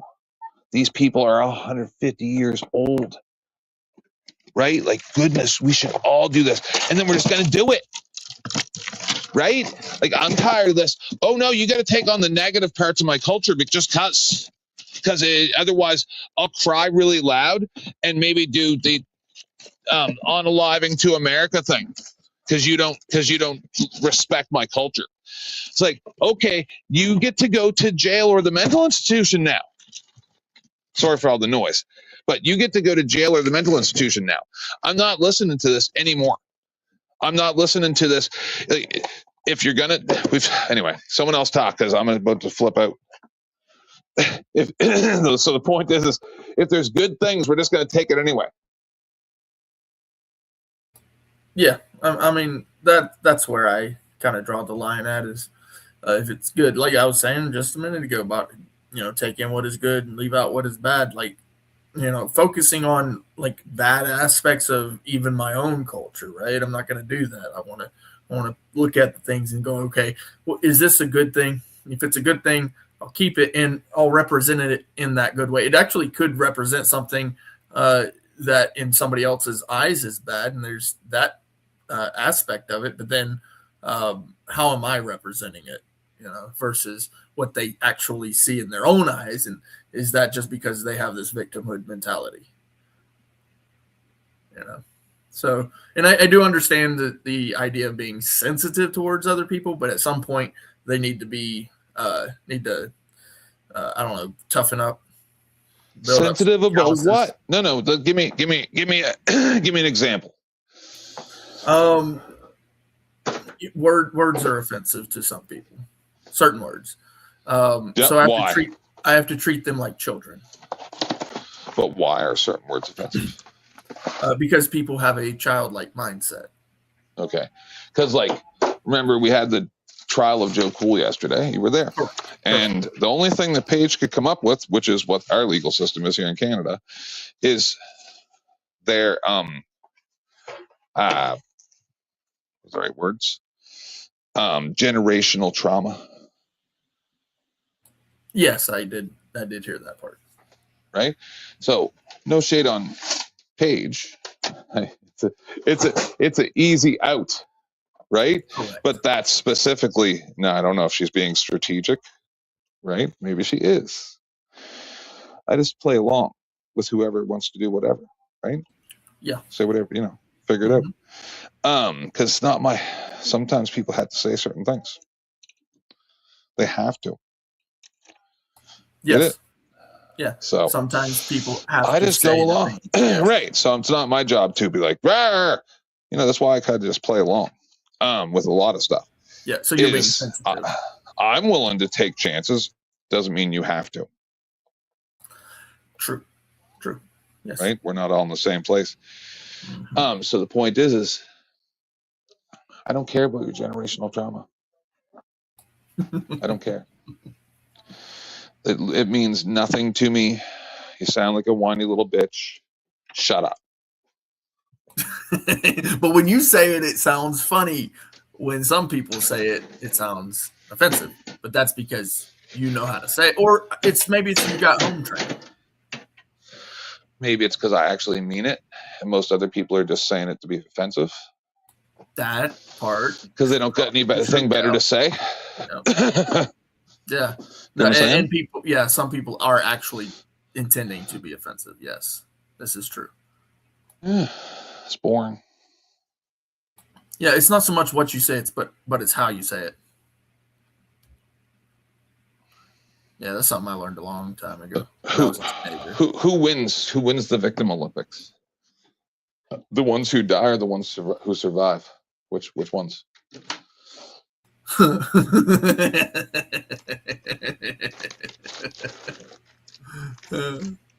wins? Yeah, just laugh. I laugh at it, and I can't. Seems like nobody wins those Olympics, right? That's right. It's a fight, and nobody wins in a fight, right? Because you're not defending anything. You're not actually defending anything, right? Well, that's See, I don't, but I've never. I don't throw the first punch. Yeah. Right. Yeah, exactly. I have high walls, real thick skin, Yeah. And if somebody, brings a trebuchet and the fire gets over the wall, then, I hope it does. Hey, I'm saying. I'm like Gimli off Lord of the Rings. Remember when they were at Minas Tirith? Helm's Deep? Yes. And he couldn't jump. He says, "Throw me." Throw me. You're gonna have to throw me. Don't tell the elf. It's like I can't run fast, but if you can take his knees out and I get close to him, I'll rip his throat out with my teeth. Right? Yeah, and so he knew his limitations and what he was able to say. So, but he could say a whole lot more than a lot of folks in that movie, and he got away with saying a whole lot more because he, it's just who he is, not necessarily upbringing. It's just who he is.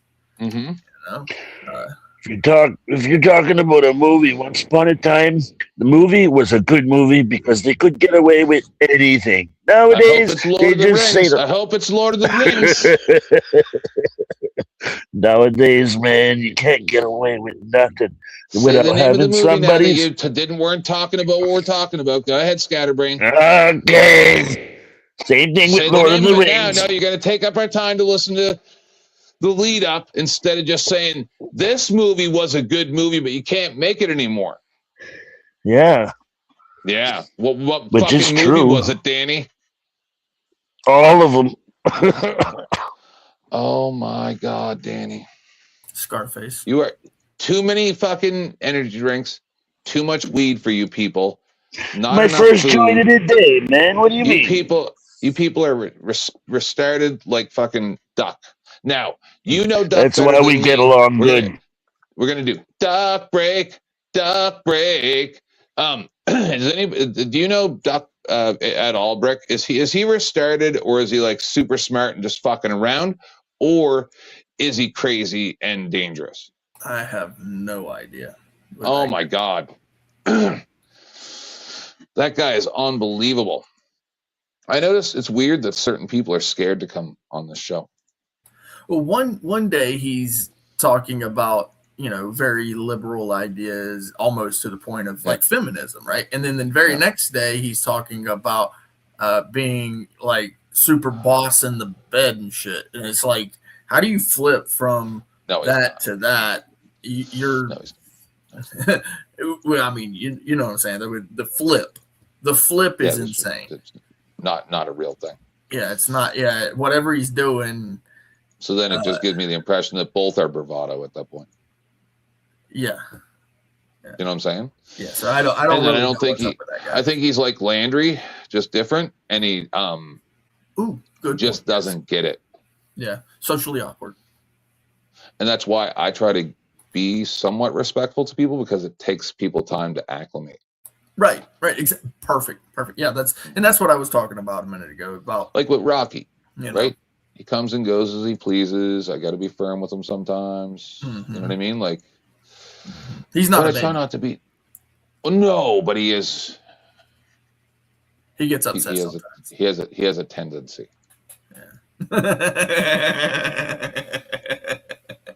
Yes, he does. Yep. And I don't see that as a bad thing. At certain times, it's really good. Right? Yeah. But not everybody has timing. And that's why I try to be respectful to people. If they're not, but if you come to my show and go, I don't care about those people. I don't care about anybody in chat. I don't care about anybody on the panel. All of you are below me. It's like, no, I do it way better than you. Stop. I'll show you how it's done. You know what I mean? I do. Unfortunately, I was cut out of being able to do my own because YouTube. Your own what? My own. Your own. My own channel. That shit, man. That shit sucks balls. Why? Because YouTube blows. No. You can work around all that. Yeah. At some point, it just isn't even worth it. I understand. It's a very fine line I tread here. Mm-hmm. Yeah. But I enjoy coming here, and Sarah's and Dusty's and certain places because you guys are doing it. Then I actually don't have to worry about doing it myself, and then I can work on some other things at that point. You know, that's how I feel too.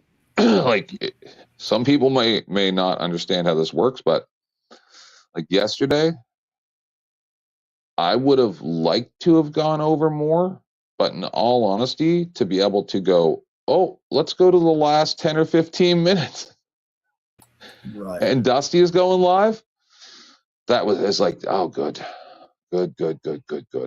And Sarah right now, she's live in 40 something minutes. Right. And I'm like, great. I get to hand off that fucking torch. Now you continue the relay race. And I can just sit back and mute for 45 minutes at a time. Mm-hmm. That's right. I mean, that's nice. It is. So I get where you're coming from. That's why I said, did you catch what I said to Dusty last night? Everyone's like, oh, we missed you. Don't go away ever again. And I'm like, only thing I thought about you when I saw you go live and showed up on my show was, is this going to cut into my donations? And the way I look at it is then I just lessen the stipend that I give you from my donations as the Pope. And it won't make any difference to me whatsoever whether you're here or not. So it's nice to see you back or something like that. Yeah, exactly. Right? It's like, I'll raid you anytime, brother. It's whatever. Yeah, I wish that people looked at it like we look at it. Dusty and I, and not Sarah so much because it's kind of like her job, but like, I just wish more people relaxed, right? Like that weird shit that I had to watch and endure of the Paul Unslaved versus Dusty. The like OG learned faster than these imbeciles, way faster. He's way smarter than most imbeciles, right? Yep. Like that's why I do have some respect for the guy. But he's young and he needs to learn. And but Paul Unslaved, OTW, all these other people, right? Like that are like, oh, you're my arch enemy, Dusty. It's like, no, it's much easier if we just work together. Yep. Pretty much. It's way less energy. You can ask either one of my lady friends here. Yeah, I don't care. Offline, I care less than I do online. I literally don't care. I don't remember anyone's names. I remember nothing. I could care less. Right. Well, there's other panels that are kind of outside of this circle that we're in and stuff. That you know, you watch some of those, and it's very similar. It's very similar. You know, there's 3 or 4 that are kind of in the, you know, top tier that they're not running shit, but like they're, you know, I look at like CT, right?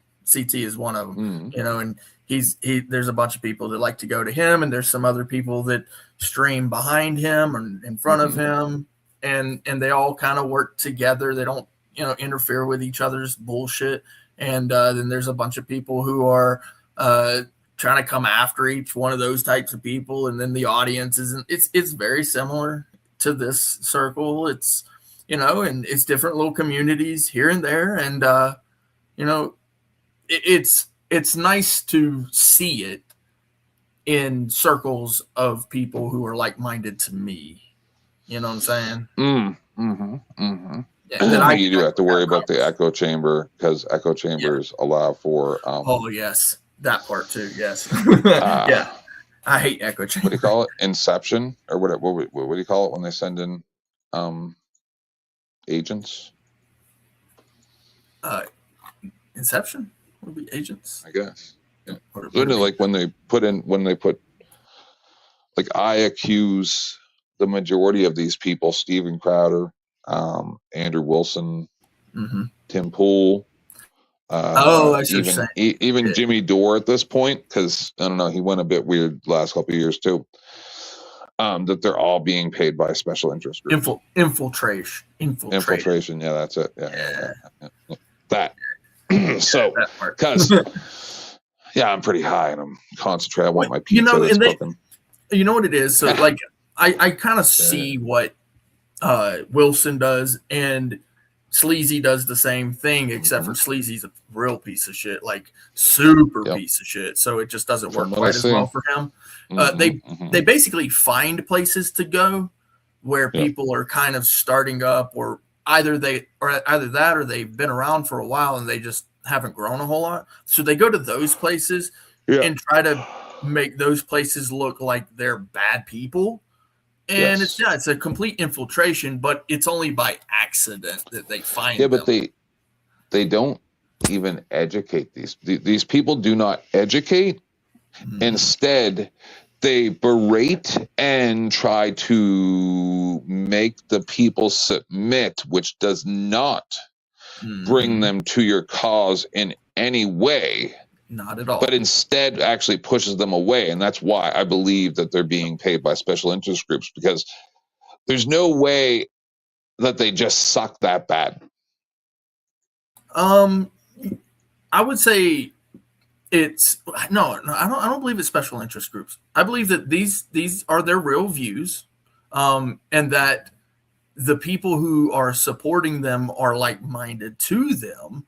And those people, it'd be like some of the big donors in our space are like-minded to us, and that's how they're making their living, is the like-minded people to them.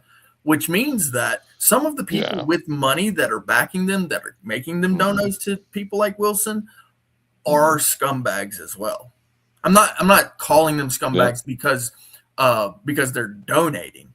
I'll call them scumbags for it. I'll take the hit. I'm calling them scumbags because of their ideals and their ideals that they're pushing by funding that type of behavior. Yep. And that's the point. It's like I don't care what you do with your money as long as you're doing good. Like, I do care if you're doing bad with it. Like, if you're funding poor activity towards people, then that's but what I'm so what I'm saying is, if all the people in a teachers union donate to a specific candidate who's anti-gay or pro-gay, correct. Yeah. Then they're pushing their ideals. That's a special interest group. That's a special interest group. Okay. I could see how you're saying that now. Yeah. In other words, some of those people in those chats that are donating are indeed that special interest group. Yeah, okay. I can see that. Yeah.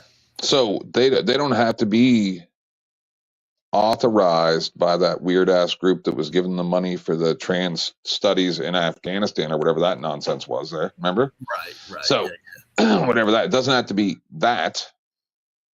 It can just be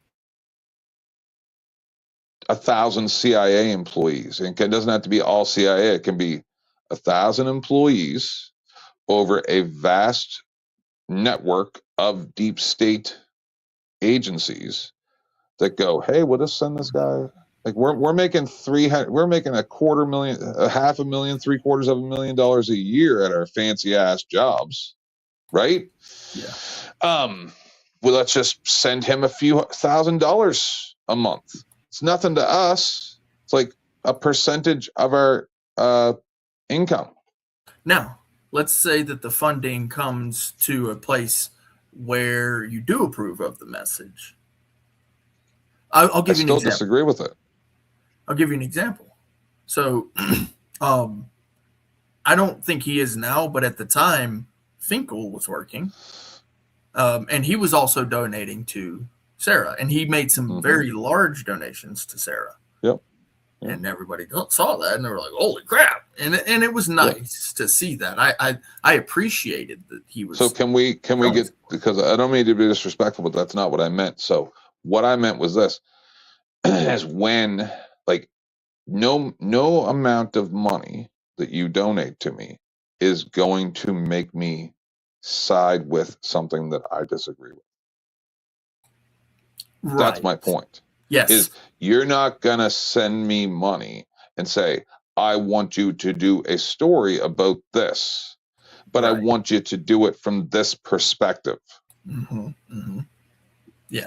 That's what I'm talking about. And it was clear that Finkel agrees with the message when it comes to Sarah. And that's why I brought him up. Because, like, so if it's for good, and she's not changing her views, she's doing her show, the normal show she does. She's not changing anything. He's just showing appreciation. It's not a change of view, change of topic, things like that. Right, but I'm saying to distinguish. Did you mute? I think you might have muted. You disappeared.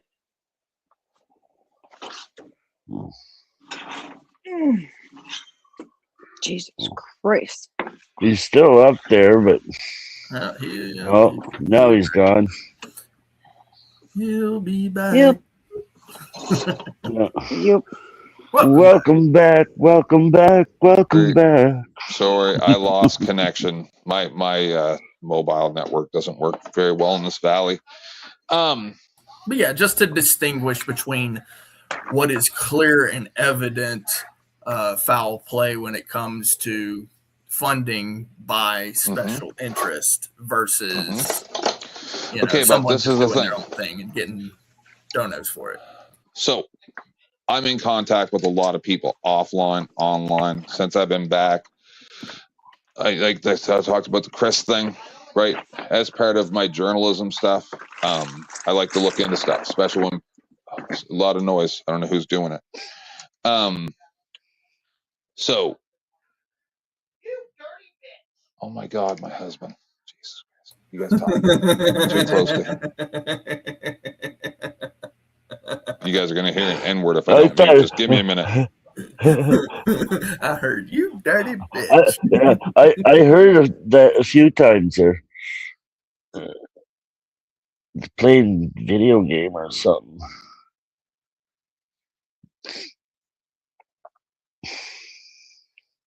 It's not all talk at once.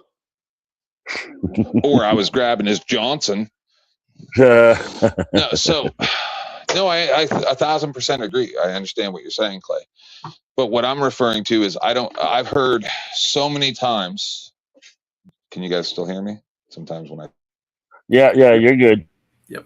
Oh. All right. We'll get it going. Test. You guys hear me? Can you guys hear me? Yeah. Yeah, we hear you. Okay. Yeah, no. When I transition from male to female, I lose Wi-Fi. Let's see. Quit being a swinger. Or maybe Wi-Fi hotspots or whatever words I'm saying. I just say words. So I have heard too many times about specifically Andrew Wilson that he doesn't act the way that he acts online in public. Right? That's a persona. Over and over and over from multiple sources offline as a journalist. And I'm not done the investigations. I'm sure we're going to get some videos soon, and maybe some. Who knows? We're going to get some stuff. It's no doubt. It's no doubt. Like over the way he acts on these panels and just does the whole "I'm laughing at you" thing. That's just not practical in reality, in like real life. Right. It's just not. Yeah, but you don't see the whole picture, man. What he's staring at is a mirror, and we don't see that part. This is the way that I act in real life. I don't act any different offline. Right. Yeah, I believe it. I mean, you've seen the videos. you know how I am in real life. I'm worse offline. Yeah, me too. Yeah. So I'm pretty arrogant on in real life. if you're not, then people take advantage of you and just then you got to do that whole thing where you have to allow them to overstep before you correct them, and it's better to come up with your bristles up at the beginning. And then that way you get to see how they respond and mitigate that rather than have to allow them to get into that position where they think they can get one over on you. Right. And then have to deal with that. Right? Yes. It's just better to just start the whole thing. You present yourself as the authority as opposed to submitting to the authority. Yeah, in public. On here, I like to go, hey, I'm dumb. I don't know how to read. Tell me all about what you're saying now, please. I don't know. yeah, I'm the same way too. Until it gets super annoying. At some point, it does get super annoying. Then I kind of have to. Did you see when I flipped out on that science communicator the other day with Denizen? Yes, that was the one with life. Yeah, I can only tolerate that for so long. Yeah, me too. I did it too. I same panel, bro. I was literally right there. Were you? Mm-hmm. Yeah. I even called him out. I said, "Wait a minute, that's bullshit." And then actually, I think it was right after I said that you cut in, and you're like, "No, Clay, let me get in." I'm like, "Okay." No, because I but I had already been listening to it for a long time before you showed up. Yeah. And I'm just like, well, that was a good host. He did. Oh no, he's good at job. The host. It's just you don't get to just say words. Yeah. That's not how this works. What, like John Doe, Kilimanjaro, ipso facto, Columbo, Oreo. There you go, man. You're good at it. Periwinkle. But it comes to a certain point where you're like, I've seen this act before. This isn't going to work. I have a video about it right here. This is why I made this video. I used to tell people about it till I found it and went and grabbed it and put it up. And now it's hilarious. Wow. I took up with a swindler. Name of Allardyce T. Merriweather. After Miss. That's why I have that. Is that from Puff the Magic Dragon? No. It's Where's from Little Big Man. It's an old movie from like the 60s, 50s, 60s. I don't think it was in color originally. It might have been. Okay. But I remember my grandparents watching that movie, and I remember that scene. So every time I see these people, that's what I see. Hey, if it wasn't Technicolor, it was probably 70s. I think it was earlier than that. But I'm just saying that. Okay. Well, let me look it up.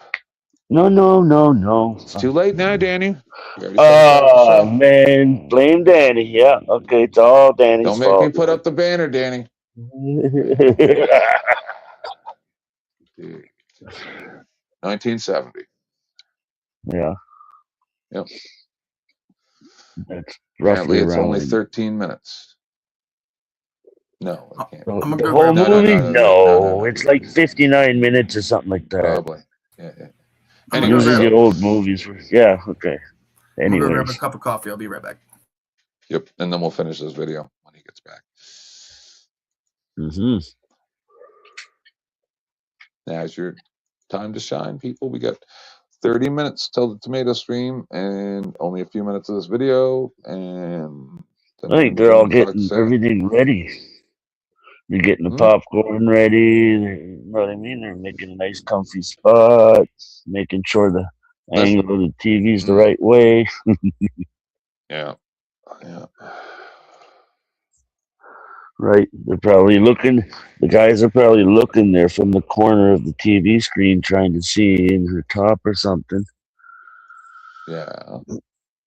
Instead of dead on. Yeah. So, anything to say about Zionism, Danny? I don't even have a clue what it is.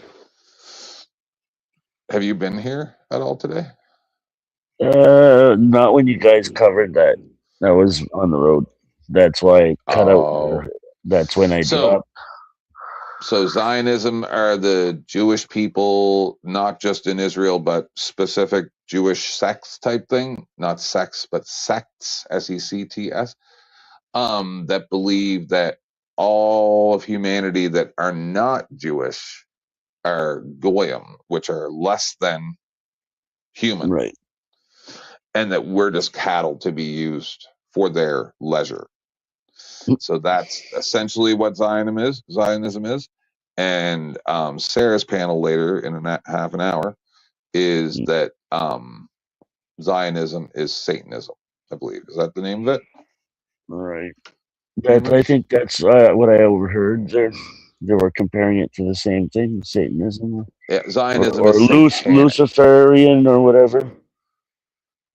Zionism is a satanic anti-religion death cult. Right. Well, there's all kinds of religions out there. Right? There's probably religions we even haven't heard of. Right. Go to them tribes there, right? What do they worship? Who are their gods? Okay, so everybody, just for an example, I've now showed you a Canadian's take on what Zionism is. You're welcome. Sup, brother? Hey, I'm a little loud, a little noisy, but how are you doing? Pretty good. We're just doing a pre-show for Raging Tomato later tonight about Zionism being satanic. Who do you think the king of the Panelverse is? Me. I'm the king of motherfucking YouTube. It's I'm the king Tin Man, of everything. okay. I'm Who's the actually the queen? king of the world. I think it's Sarah. Oh, man, Sarah? You're damn right Sarah's the best in the Panelverse. You're damn right. I agree with you. Thank you. Dusty's the Pope. Dusty's the Pope. And you're the court jester. There you go. Yeah. That was a good commercial. He was making a documentary, man. Pizza time. Pizza. We already heard Tut's opinion on all of this. Hey, she hates it, butt and crack. she is not impressed with a bunch of illiterate imbeciles telling us what we should do. Okay. Pretty sure that's where she is. Yes, Danny. Yes. Pull your pants up next time you get up, man. You're welcome. You're You welcome. look like a plumber. Well, you're welcome. I don't want any people attracted to me. Well, you probably turned on all the gay guys that are in here. You're welcome, people. Mike said the same thing the other day, and I made the decision that day that I didn't care. Who gives a fuck, eh? I'm in better shape than most people. You don't like it, don't look at it, right? Imagine what happens below there. No, that's Think quite about all right. it. Think about it. Crap comes out. I'm going to make you look at it. Oh, fuck off. That's wondering, what are they talking about? She's got a stunned look on her face. Like, I made what? 2 pizza for myself. You don't get any pizza. Uh-oh. I am a fat ass. They just saw my plumber's crack on live stream. I told you crack was wild. Yeah, whatever, man. We don't do crack in this. We do the expensive cartel shit. Release the Kraken. I had to mute myself because I was scared you were gonna start streaming N-word, F-word like you usually do. Well, I can't do that. oh, okay. Thank goodness for game chat. Oh, you're on band for 15 minutes for the first time in a year? I don't know why you have to use language like that on public things. Stop it. Bro, can you shut the fuck up? Well, stop being Shut a up. Nobody asked for Yahtzee. your fucking opinion. You're as bad as Shut a up. Zionist. Shut your mom. All the people on the live streams love you. Guess what? If they had to deal with you on I a know day-to-day this ain't my basis, fucking plate. why isn't it? Because you better give me another piece that has more than one fucking olive and no olive, you bitch ass. Oh my god. I'm like, take that fucking thing, it ain't got none. The fuck? See, this is what happens when you get spoiled with me give giving me you the my ones with all the olives all the time, and then you just expect it. Pepperoni or Oh my, oh my god. So I can have an allergic reaction. Yeah, you always want the stuff that you're allergic to. You're a genius. You're a genius. I feel his pain on that. There's so much food I'm allergic to. I'm just like, fuck it, I'll take a Benadryl. Yeah. No, he gets indigestion from the pineapple. It's not so bad. He's also a little bit allergic to blueberries, but depends. I don't think it's the blueberries because sometimes he gets away with it and sometimes he doesn't. I'm thinking that it's whatever chemicals are on it just happen to be on it. That's why he gets away with it sometimes. It's not all blueberries. It's not all pineapple. You back yet, Brick? Did he leave? Oh, we lost him. I didn't notice. Okay, let's finish the video because we only have a little bit more time. Let's do this. I can barely move, man. I can't wait till I get to just lay back. And I lay back like this and I pull the microphone close and then I don't have to move at all while I'm there. Did you see that? There, he said he's switching computers. He'd be right back. Oh, okay. We'll give him a minute then. We will give you a minute, Brick. I'm eating pizza.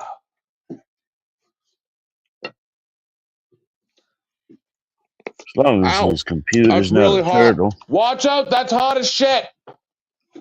Fuck. Did you just take it out of the oven? Yeah. No, it's you didn't learn your lesson yet? I forgot how long it had been. I'm really hungry. Really, really hungry. You ever been so hungry you throw it in the fridge for a minute? No, I just separate all the toppings from the shell where the sauce is, because usually it's the sauce that burns your lip. True. It'll cool off quicker. Yeah. Yeah, that makes me mad that you even just said that. Why? Because I hate people that pick apart food. It drives me crazy. My husband does that. And he also puts ketchup on Kraft Dinner and yeah, it poutine. changes it up a little bit. On when he poutine? puts, Nah. it makes me so mad. Not if it's a real good homemade poutine. Nope, ain't poutine. No? Yeah. Hmm. Anyway, let's just get this part of the video out of the way, and we can just Might chill as till well. the end. Accurately. And in the Bible, that's who the Israelites were always told to like kill, these Baal worshippers. And you'll hear people that say the Bible is bad for this because of genocide. You know, they called those kids Amalek, Bibi and them, which is pretty despicable. The Amalekites were disgusting. They should go. They were all pedophiles, actually. and so this religion is sacrificing your kid for material gain. And understand that the Israelites were captive. I don't know, before the Second Temple, they're captive in Babylon. So that's where we get the Babylonian Talmud and Kabbalah and all that. That's the mysticism. So I don't think it's that arrogant because I was in a religion where we were right. And I'm like, why would you be in the thing if you're not the people that are right? Why would you be even bother to be in it? So everybody has that. But the ones that are esoteric and mystical, that's the ones that are steering the ship. And so my friends that I've grown up with who are just like anybody else I know, who don't really want this label laid on them for stuff that like people that are into dark shit are doing. And that's what when you meet people that are bad, they take advantage of it. You've watched people use their ethnicity as an excuse in every goddamn race there is for all of history. And so like the original, that's why woke died on October 7th, because that's when, you know, Sarah Silverperson had to be like, oh, BLM did say they support Hamas up front. They were kind of honest about that. Like they just didn't listen. They were arrogant. It's like that Vermont liberal that doesn't, remember, Zionists were atheists. There's a lot of like socialists and shit there. They're not people that were right wing at all. They used to have a left wing that I guess is strong in Israel, but now it's all these Likud terrorists. So these are gangsters. And much the way Tony Soprano, I would say, is not a good Catholic, I would say these are not good Jews. They're not following Torah. I can tell you that. They're following Babylonian Talmud, which is a little darker and more incestuous and racial. Sure, no, absolutely. But like I said, like there are like gradations of it. Like a story that Russ has told before, and I'm probably not remembering all the details exactly right, but he talked about when, you know, this was decades ago, you know, at a bar, and there's, you know, a bar fight breaks out, and he sort of intervenes to break it up, which was kind of dangerous. Like you could get hurt trying to get in the middle of a bar fight.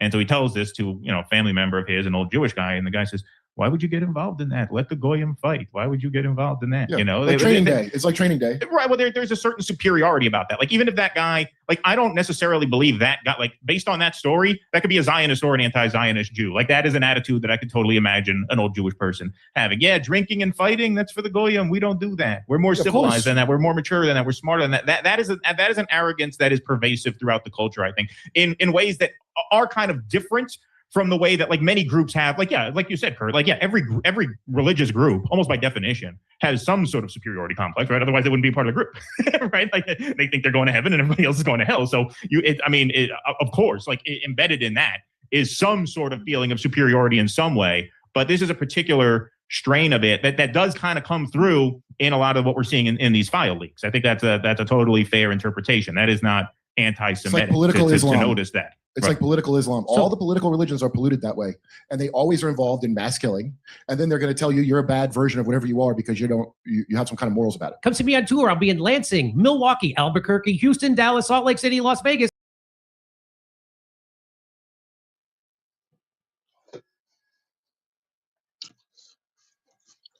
Only one that wins the victim Olympics is the fucking referee, and that's what government and police are. Right?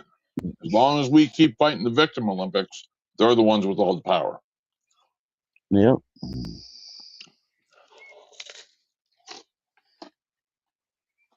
What you eating? Pizza? Fucking told you, pizza. If this cat doesn't fuck off, get out. Cat wants Get out of some my too, office man. right now. Don't be such a prick. Give him a fucking piece. No, not till I'm done. I might save her some. Oh, I better put that pizza away. Hold on. What? Uh-oh. She's been starting to climb up on the fucking stove recently. Oh, that's not good. Yeah. They already have dry food there, and I gave them wet food earlier. Trust me, they're not starving. They're Yeah, just but cunts. for freak's sakes, they want My pizza. son, My son just came out here and took like fucking 10 egg rolls. Look at them. Aren't they beautiful? That are already cooked? Yeah, I'm cooking them right now. Good. I'm pulling the rest out here. He's a grown boy. Mike, He's still got 7 or 8 years left of growing, so. Hey, I gotta address something. Mike, nobody's donating to me. It's just the other three. Okay? Yeah, nobody's donated to me at all today. Nobody's I don't think I donated to checked earlier. You know, were they saying that Zionists come out of Babylonian esoteric style Jews? Is that what I heard him say? Maybe. Because if that's what he said, no, he's incredibly no, that's not quite how that history story went. A lot of the shit I'm hearing is absolutely actually not quite right. Even by the modern quote unquote political standards that keep trying to be set on this, that has to do more with whether or not Israel is a nation, not anything having to do with because it all comes back to Zion. You have to understand what Zion actually is. Yeah. And no, it's not. These people are getting it wrong very badly. Let's pretend you're right. So, and not to be a dick, but. Yeah, I know. I know. Email that guy. You know what that means, right? Email that guy. Hold on. Email the guy. I know exactly what this means. Which guy? Email the guy and get him on the show. I want you to prove him wrong. I don't know how we lost Clay. What guy? The guy that you're talking about that you were just showing? Yeah. I'd rather go get on fucking some actual biblical historians to explain. Yeah, no, that's not quite how that works. Biblical I'll do it on my own channel. I'll do it on my own Same channel. Same guy. It's me again. Hi, Clay. Because back in the saddle again. this is not. Yeah, I'm on the big computer now. Oh, feel like I'm in a hot rod driving this thing, man. Oh, yeah. I-9. I am gonna eat and pass the fuck out. I'm tired.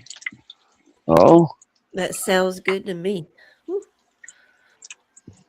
I'm gonna go I on got there. the last- Represent us. Don't worry. Last 6 egg rolls in the pan. Yeah, don't worry. I am. Lord. No. what? No. What's the problem? What? No, what? Is that your oil Everything there? I'm hearing is getting a lot of the fucking actual history wrong, and they're taking She's things overtired and she's being extra completely. cunty, and that's why I'm giving her a little extra patience. She's been awake for well over 24 hours at this point, so she's delusional. fuck. So Yeah. talking to her is not going to be fruitful. That's why she was making egg rolls. I've been promising my son, and we've had a very, very busy few days because we had some nice weather, and we have a lot of shit to get done. He's leaving for Florida for a week, and I would actually maybe like to have a life while he's gone. I'm kind of excited about it. But no, look, like I don't even know where the fuck these people are getting their fucking history lessons from. I need to rewatch that last one though, because in fact, do me a favor, put the links in the back chat. That way I can listen to it without people talking over it. I don't think anybody was talking over it, but okay. Not that last part. Is that what you're talking about, the last part? Yeah, the last video. Yeah. The one where they were talking about Babylon. No. Pay attention The to one your where egg they were rolls. talking about. Yeah. I ain't listening to you complain because you burnt yourself. You're gonna No, burn the oil. Dude, I'm standing here paying attention to my egg rolls. Yes. My phone is not even in my hands. Okay. I have an Good. You won't earpiece. drop it in the oil. That's good. There's a reason why I regularly call my husband his mother's name. Or even tired. I don't make mistakes like that. So,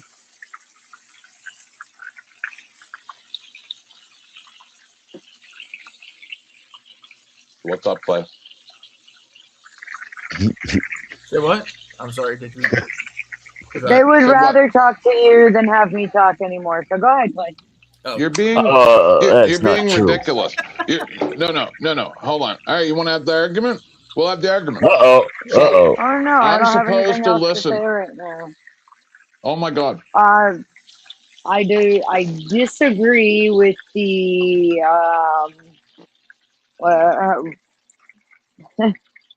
I don't think people really know the history behind this stuff, and it's actually kind of adorable watching them try to base these things on history that they clearly have no fucking idea about. I definitely am looking forward to rewatching a few of these videos and So you going disagree up with the from- last guy was saying, right? I need to rehear what the last guy was saying. That's what I asked. Is this what he said? Nobody can Right. answer that. I need to listen to it again. No. It was something like that. It's all a blur to me now. Sorry. Yeah, I know. Oh, fuck. Done cooking. Food. Don't I say can stuff like imagine that. that this guy that Sarah's about to have on is annoying as shit. He is a little bit annoying. I will agree with that. Just a little bit. We'll be the judge of that. I don't know. I haven't looked at his shit, but I can say this is that's a really strong statement. It just seems not like you have any idea what you're talking about. This is why I said it's going to be a banger. Yeah, we'll see. Hopefully GS will show up. Depending on his level of annoyingness, I may not even come.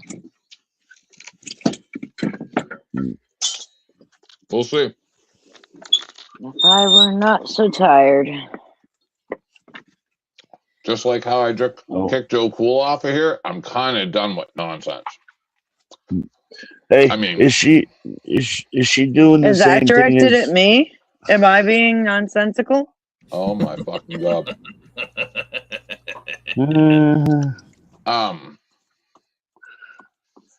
Especially on someone else's panel, right? Because I've already been kicked off Sarah's a few times. So, like, there's certain things I just won't get involved in.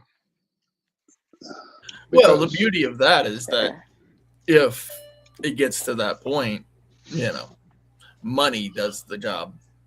I know, but Yeah, there's you can make her some money. Certain things will make me angry enough that I'm like, I'll take it if I get banned for this, but I'm not going to do it for other things. Get it? So I'm so fucking hungry. I don't think I haven't eaten in at least 10 or 12 hours. You'd love my egg rolls. They're really good. No, I'm lying. I had cereal this morning. So I haven't been eating much. I've lost so much weight. That's a good thing though. Streaming helps me lose weight because I forget to eat. Yeah, finish. I was really fat 5 years ago. really fat? Mm-hmm. Oh. I mean, 260 pounds or whatever. Yeah. That's really fat for me. That's an extra 40, 50 pounds that I don't need. You're like over the average for that height, is what you're saying. Okay. No, it's a fat ass, is what I'm saying. Yeah, my we God, saw it that's when so you, good. when you walked away there. What'd you say, Clay? Or Beth? What'd you say, Beth? I took a nice big old bite and I said, "Oh my God, that's so good."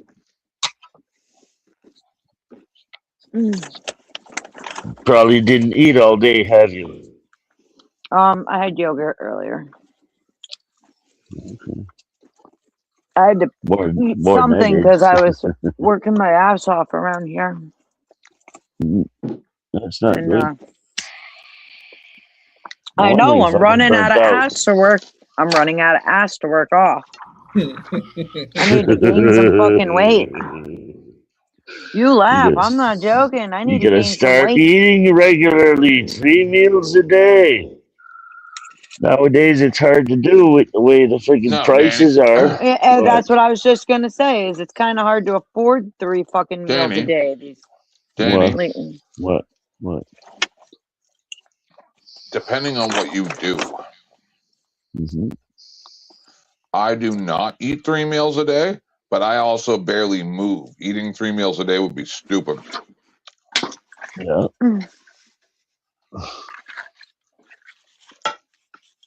I guess it depends on what you mean by meals, right?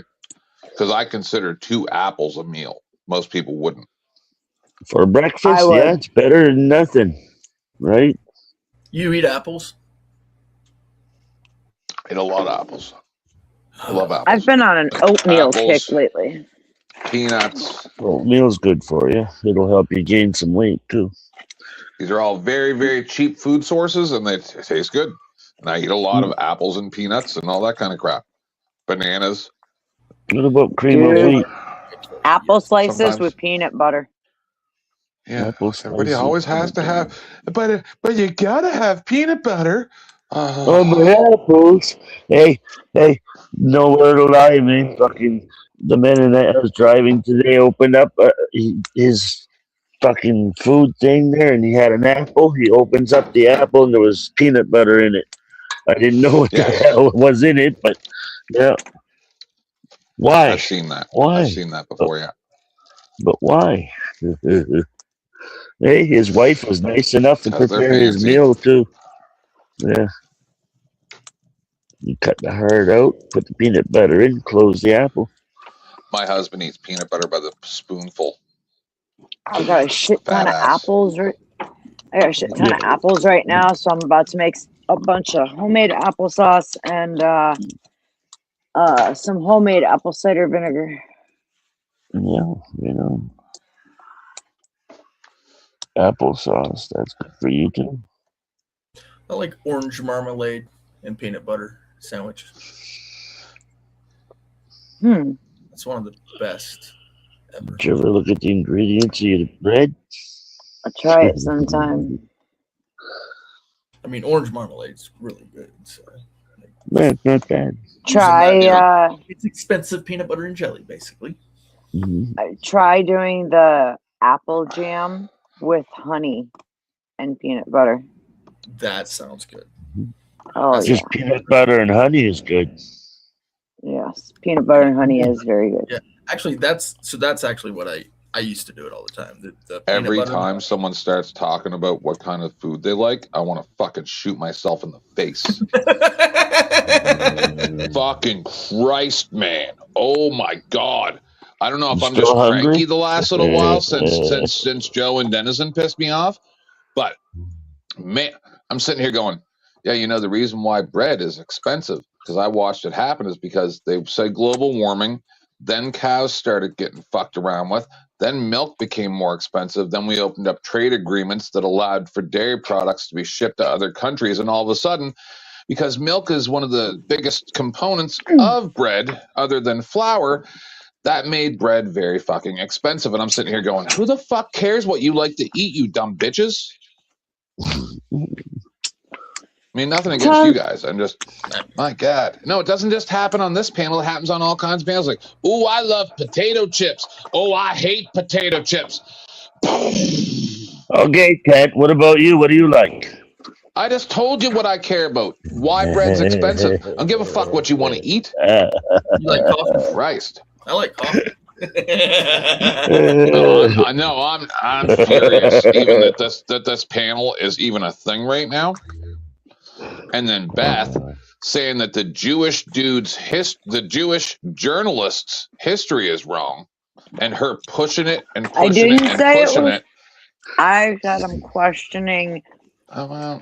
If I said I asked you a question, and then I said I need to re-listen to it because there's a lot of people who are presenting inaccurate histories on things. I didn't say he absolutely was. I said I need to re-listen to it because a lot of people are doing that. Not necessarily him, but a lot of people are. I didn't ask to replay it because you're being a fucking bitch lately. I'm being a bitch. Uh-huh. Really? All right. Guess what? So am I. I'm being a bitch lately too. How about that? You guys need to get some fucking sleep or something. Oh, my back hurts. We've been standing at the stove for hours on end. That doesn't help. Oh, I'm switching devices so I can get the fuck off my phone before it dies. But luckily, oh wait, I do still have 2 What are onions. we waiting for? Yeah.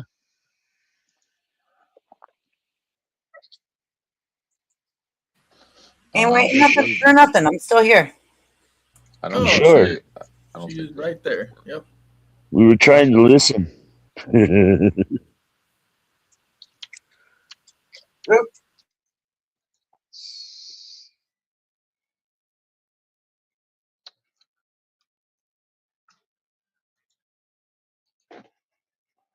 I don't know if YouTube will let me raid. There we go. That's this better. intro. She did push it back, and it's now 7:20. So That's just a trailer. I don't know how any of this works. Like because I think if I just raid that, it's just gonna not do anything. It's not gonna raid it. No. Yeah, no. That's the problem. But 3 minutes, it'll be. Although the chat is open in both of them, and that's where the video is going to be. I know, Danny, but it's not 2 pieces of rope that you tie together, Danny. It's only 3 minutes, so. Yeah. I wish it was 2 pieces of rope that you tie together. I don't think I'm in this video. It's real easy to tie 2 pieces of rope Sorry, together. Beth. So, why you been such a bitch lately? Because people don't respect panel hosts and then cry when they raise their voice or say something that they don't like, even if they're trying to say things in the most respectful possible tone. They just see being interrupted or told, no, we're not doing that or anything like that as a personal assault. And at that point, then it seems like they're doing the same thing Zionists do. And then I rail real hard against that to the point where I'll end friendships over it, as you've seen twice in the past week. Those are fair criticisms. I just wish you wouldn't let them, don't carry it too long, okay? No, I'm saying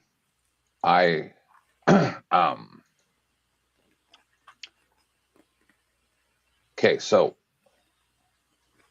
cheese. How many? Okay, so what's the name of this guy that we're having us? Okay. Shaman Omar. Thank you. Okay, we're gonna do what I wouldn't have wanted to do under normal circumstances. All right, that's this guy. No, that's not him. Oh, you're gonna pull up some of his content. Alaska, lay down. This is mine, you prick.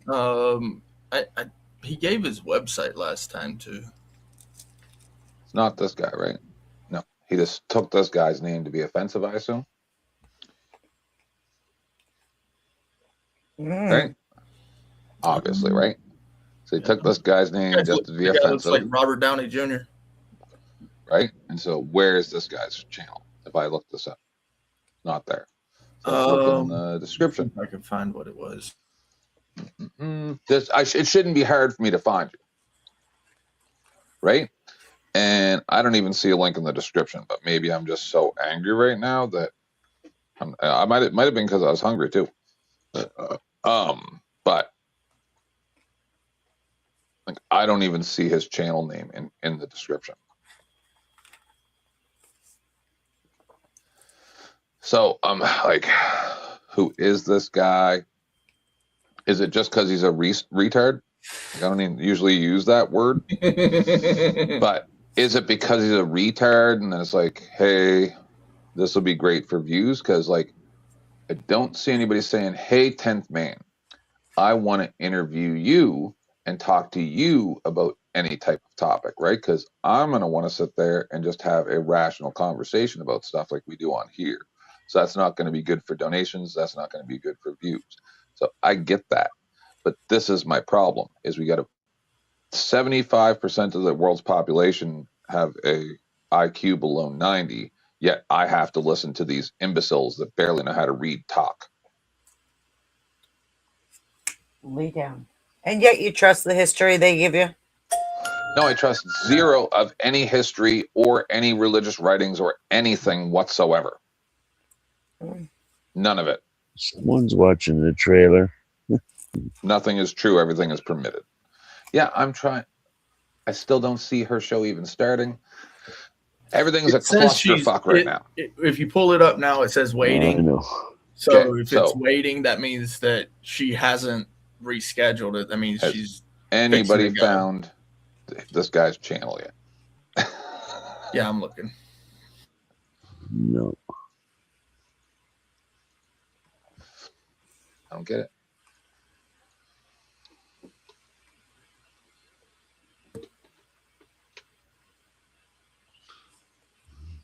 Like, we've seen this guy before, right?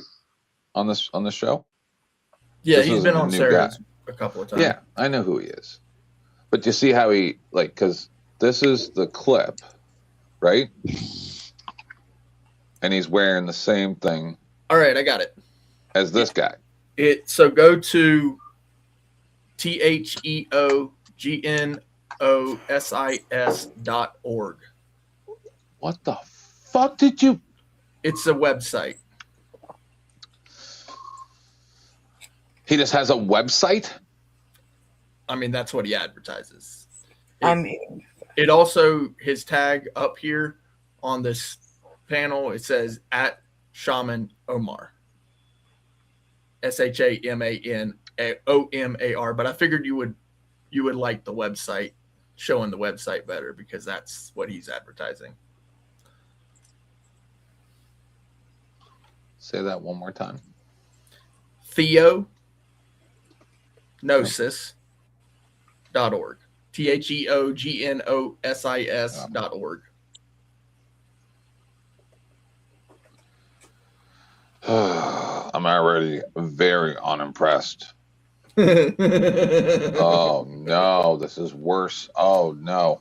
Is it bad? Yeah, I know. I went there too. Know. I looked at it this too. is ridiculous. Where are his streams? What's happening right now? Yeah. Who's this guy? Just a bunch of writing, right? I can pay someone $300 to make me a website like this in 2 minutes. Stop it. I can make one for free. But I have a website. I just don't advertise. Oh man, stop it. Because I made it for free. Because the website is not social media. Oh my god. I know.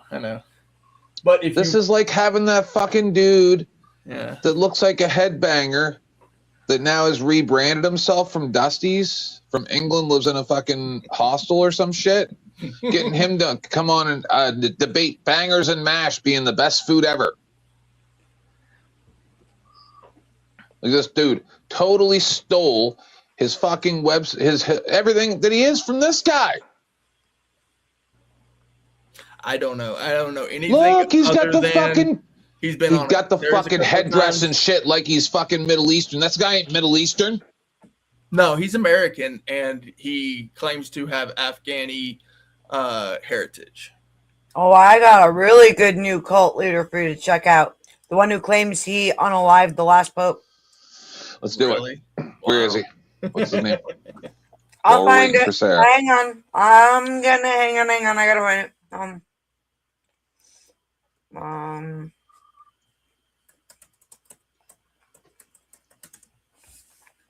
Oh, I think she started now. Does this mean that she started? Yes. She's gonna play the intro first, but yeah, pretty much. That's okay. We'll cover him another time. That's the The intro. intro's yeah. Okay. It's a trailer or I'll whatever. still find it, but We'll look them up later.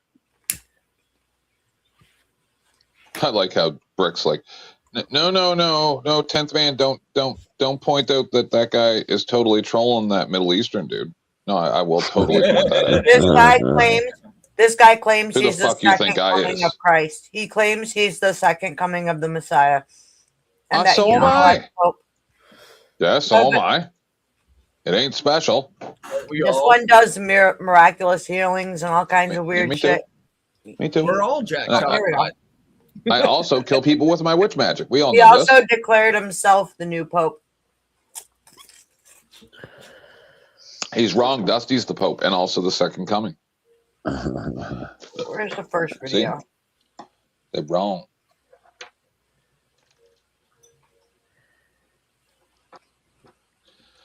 They're wrong. There's a commercial in the background. Huh? Where the fuck is he? You do on my mic? Yeah, it's playing on headphones over there. I'm just was me. watching. I'm gonna That be was sending me. everybody over there. in It a was minute. me. Oh, It's because I'm on the big computer and I don't know what the fuck I'm doing over here. yeah, me too. Yeah, I don't know what I'm doing either. I get it. That's great. Oh, it's because I Sarah get it. started her show. Yeah, I'm setting up the rate as we speak. Oh my god, I ate too much. I'm setting it up during our intro. I'm just not fast. And I was also filling my pipe because I'm not in too much of a hurry. Everybody already knows where she is. And then the people who are asleep will get sent to her. Anyone watching my channel, I'll be shutting down. Please go to the Sarah. Yeah, The Raging Tomato. See you guys over there. Yep. Bye, Peace out, bye. Clay. Catch you later, man. See how this goes. Skip and then pause and then My transcript. least favorite part of going to Sarah's is listening to these people for an hour beforehand. And then I got to sit here and write down questions that I'm not going to have the opportunity to ask while everybody screams over each other. She started. Oh, that is the same guy. That is the YouTube guy that I just found. Oh, okay. All right. This might not be too bad. Later, everybody. Later. Yep. Later. Train rides. See you guys at Raging Tomatoes. Oh, we should put a link out there for anybody who doesn't get redirected properly. We are going here, people. Train rides. Gotta find it. All the icons moved. Where is it at? This one. Good night. Everybody don't forget, when they come to put you on the trains in the dead of night, they're pounding on your door. They say you got to get on the train because you have coronavirus or whatever random thing that they wrote a piece of paper that says you have to get on the train for. And you're not going to be able to call anybody to clear things up because business hours are 8:30 to 4:30. You can go fuck yourself.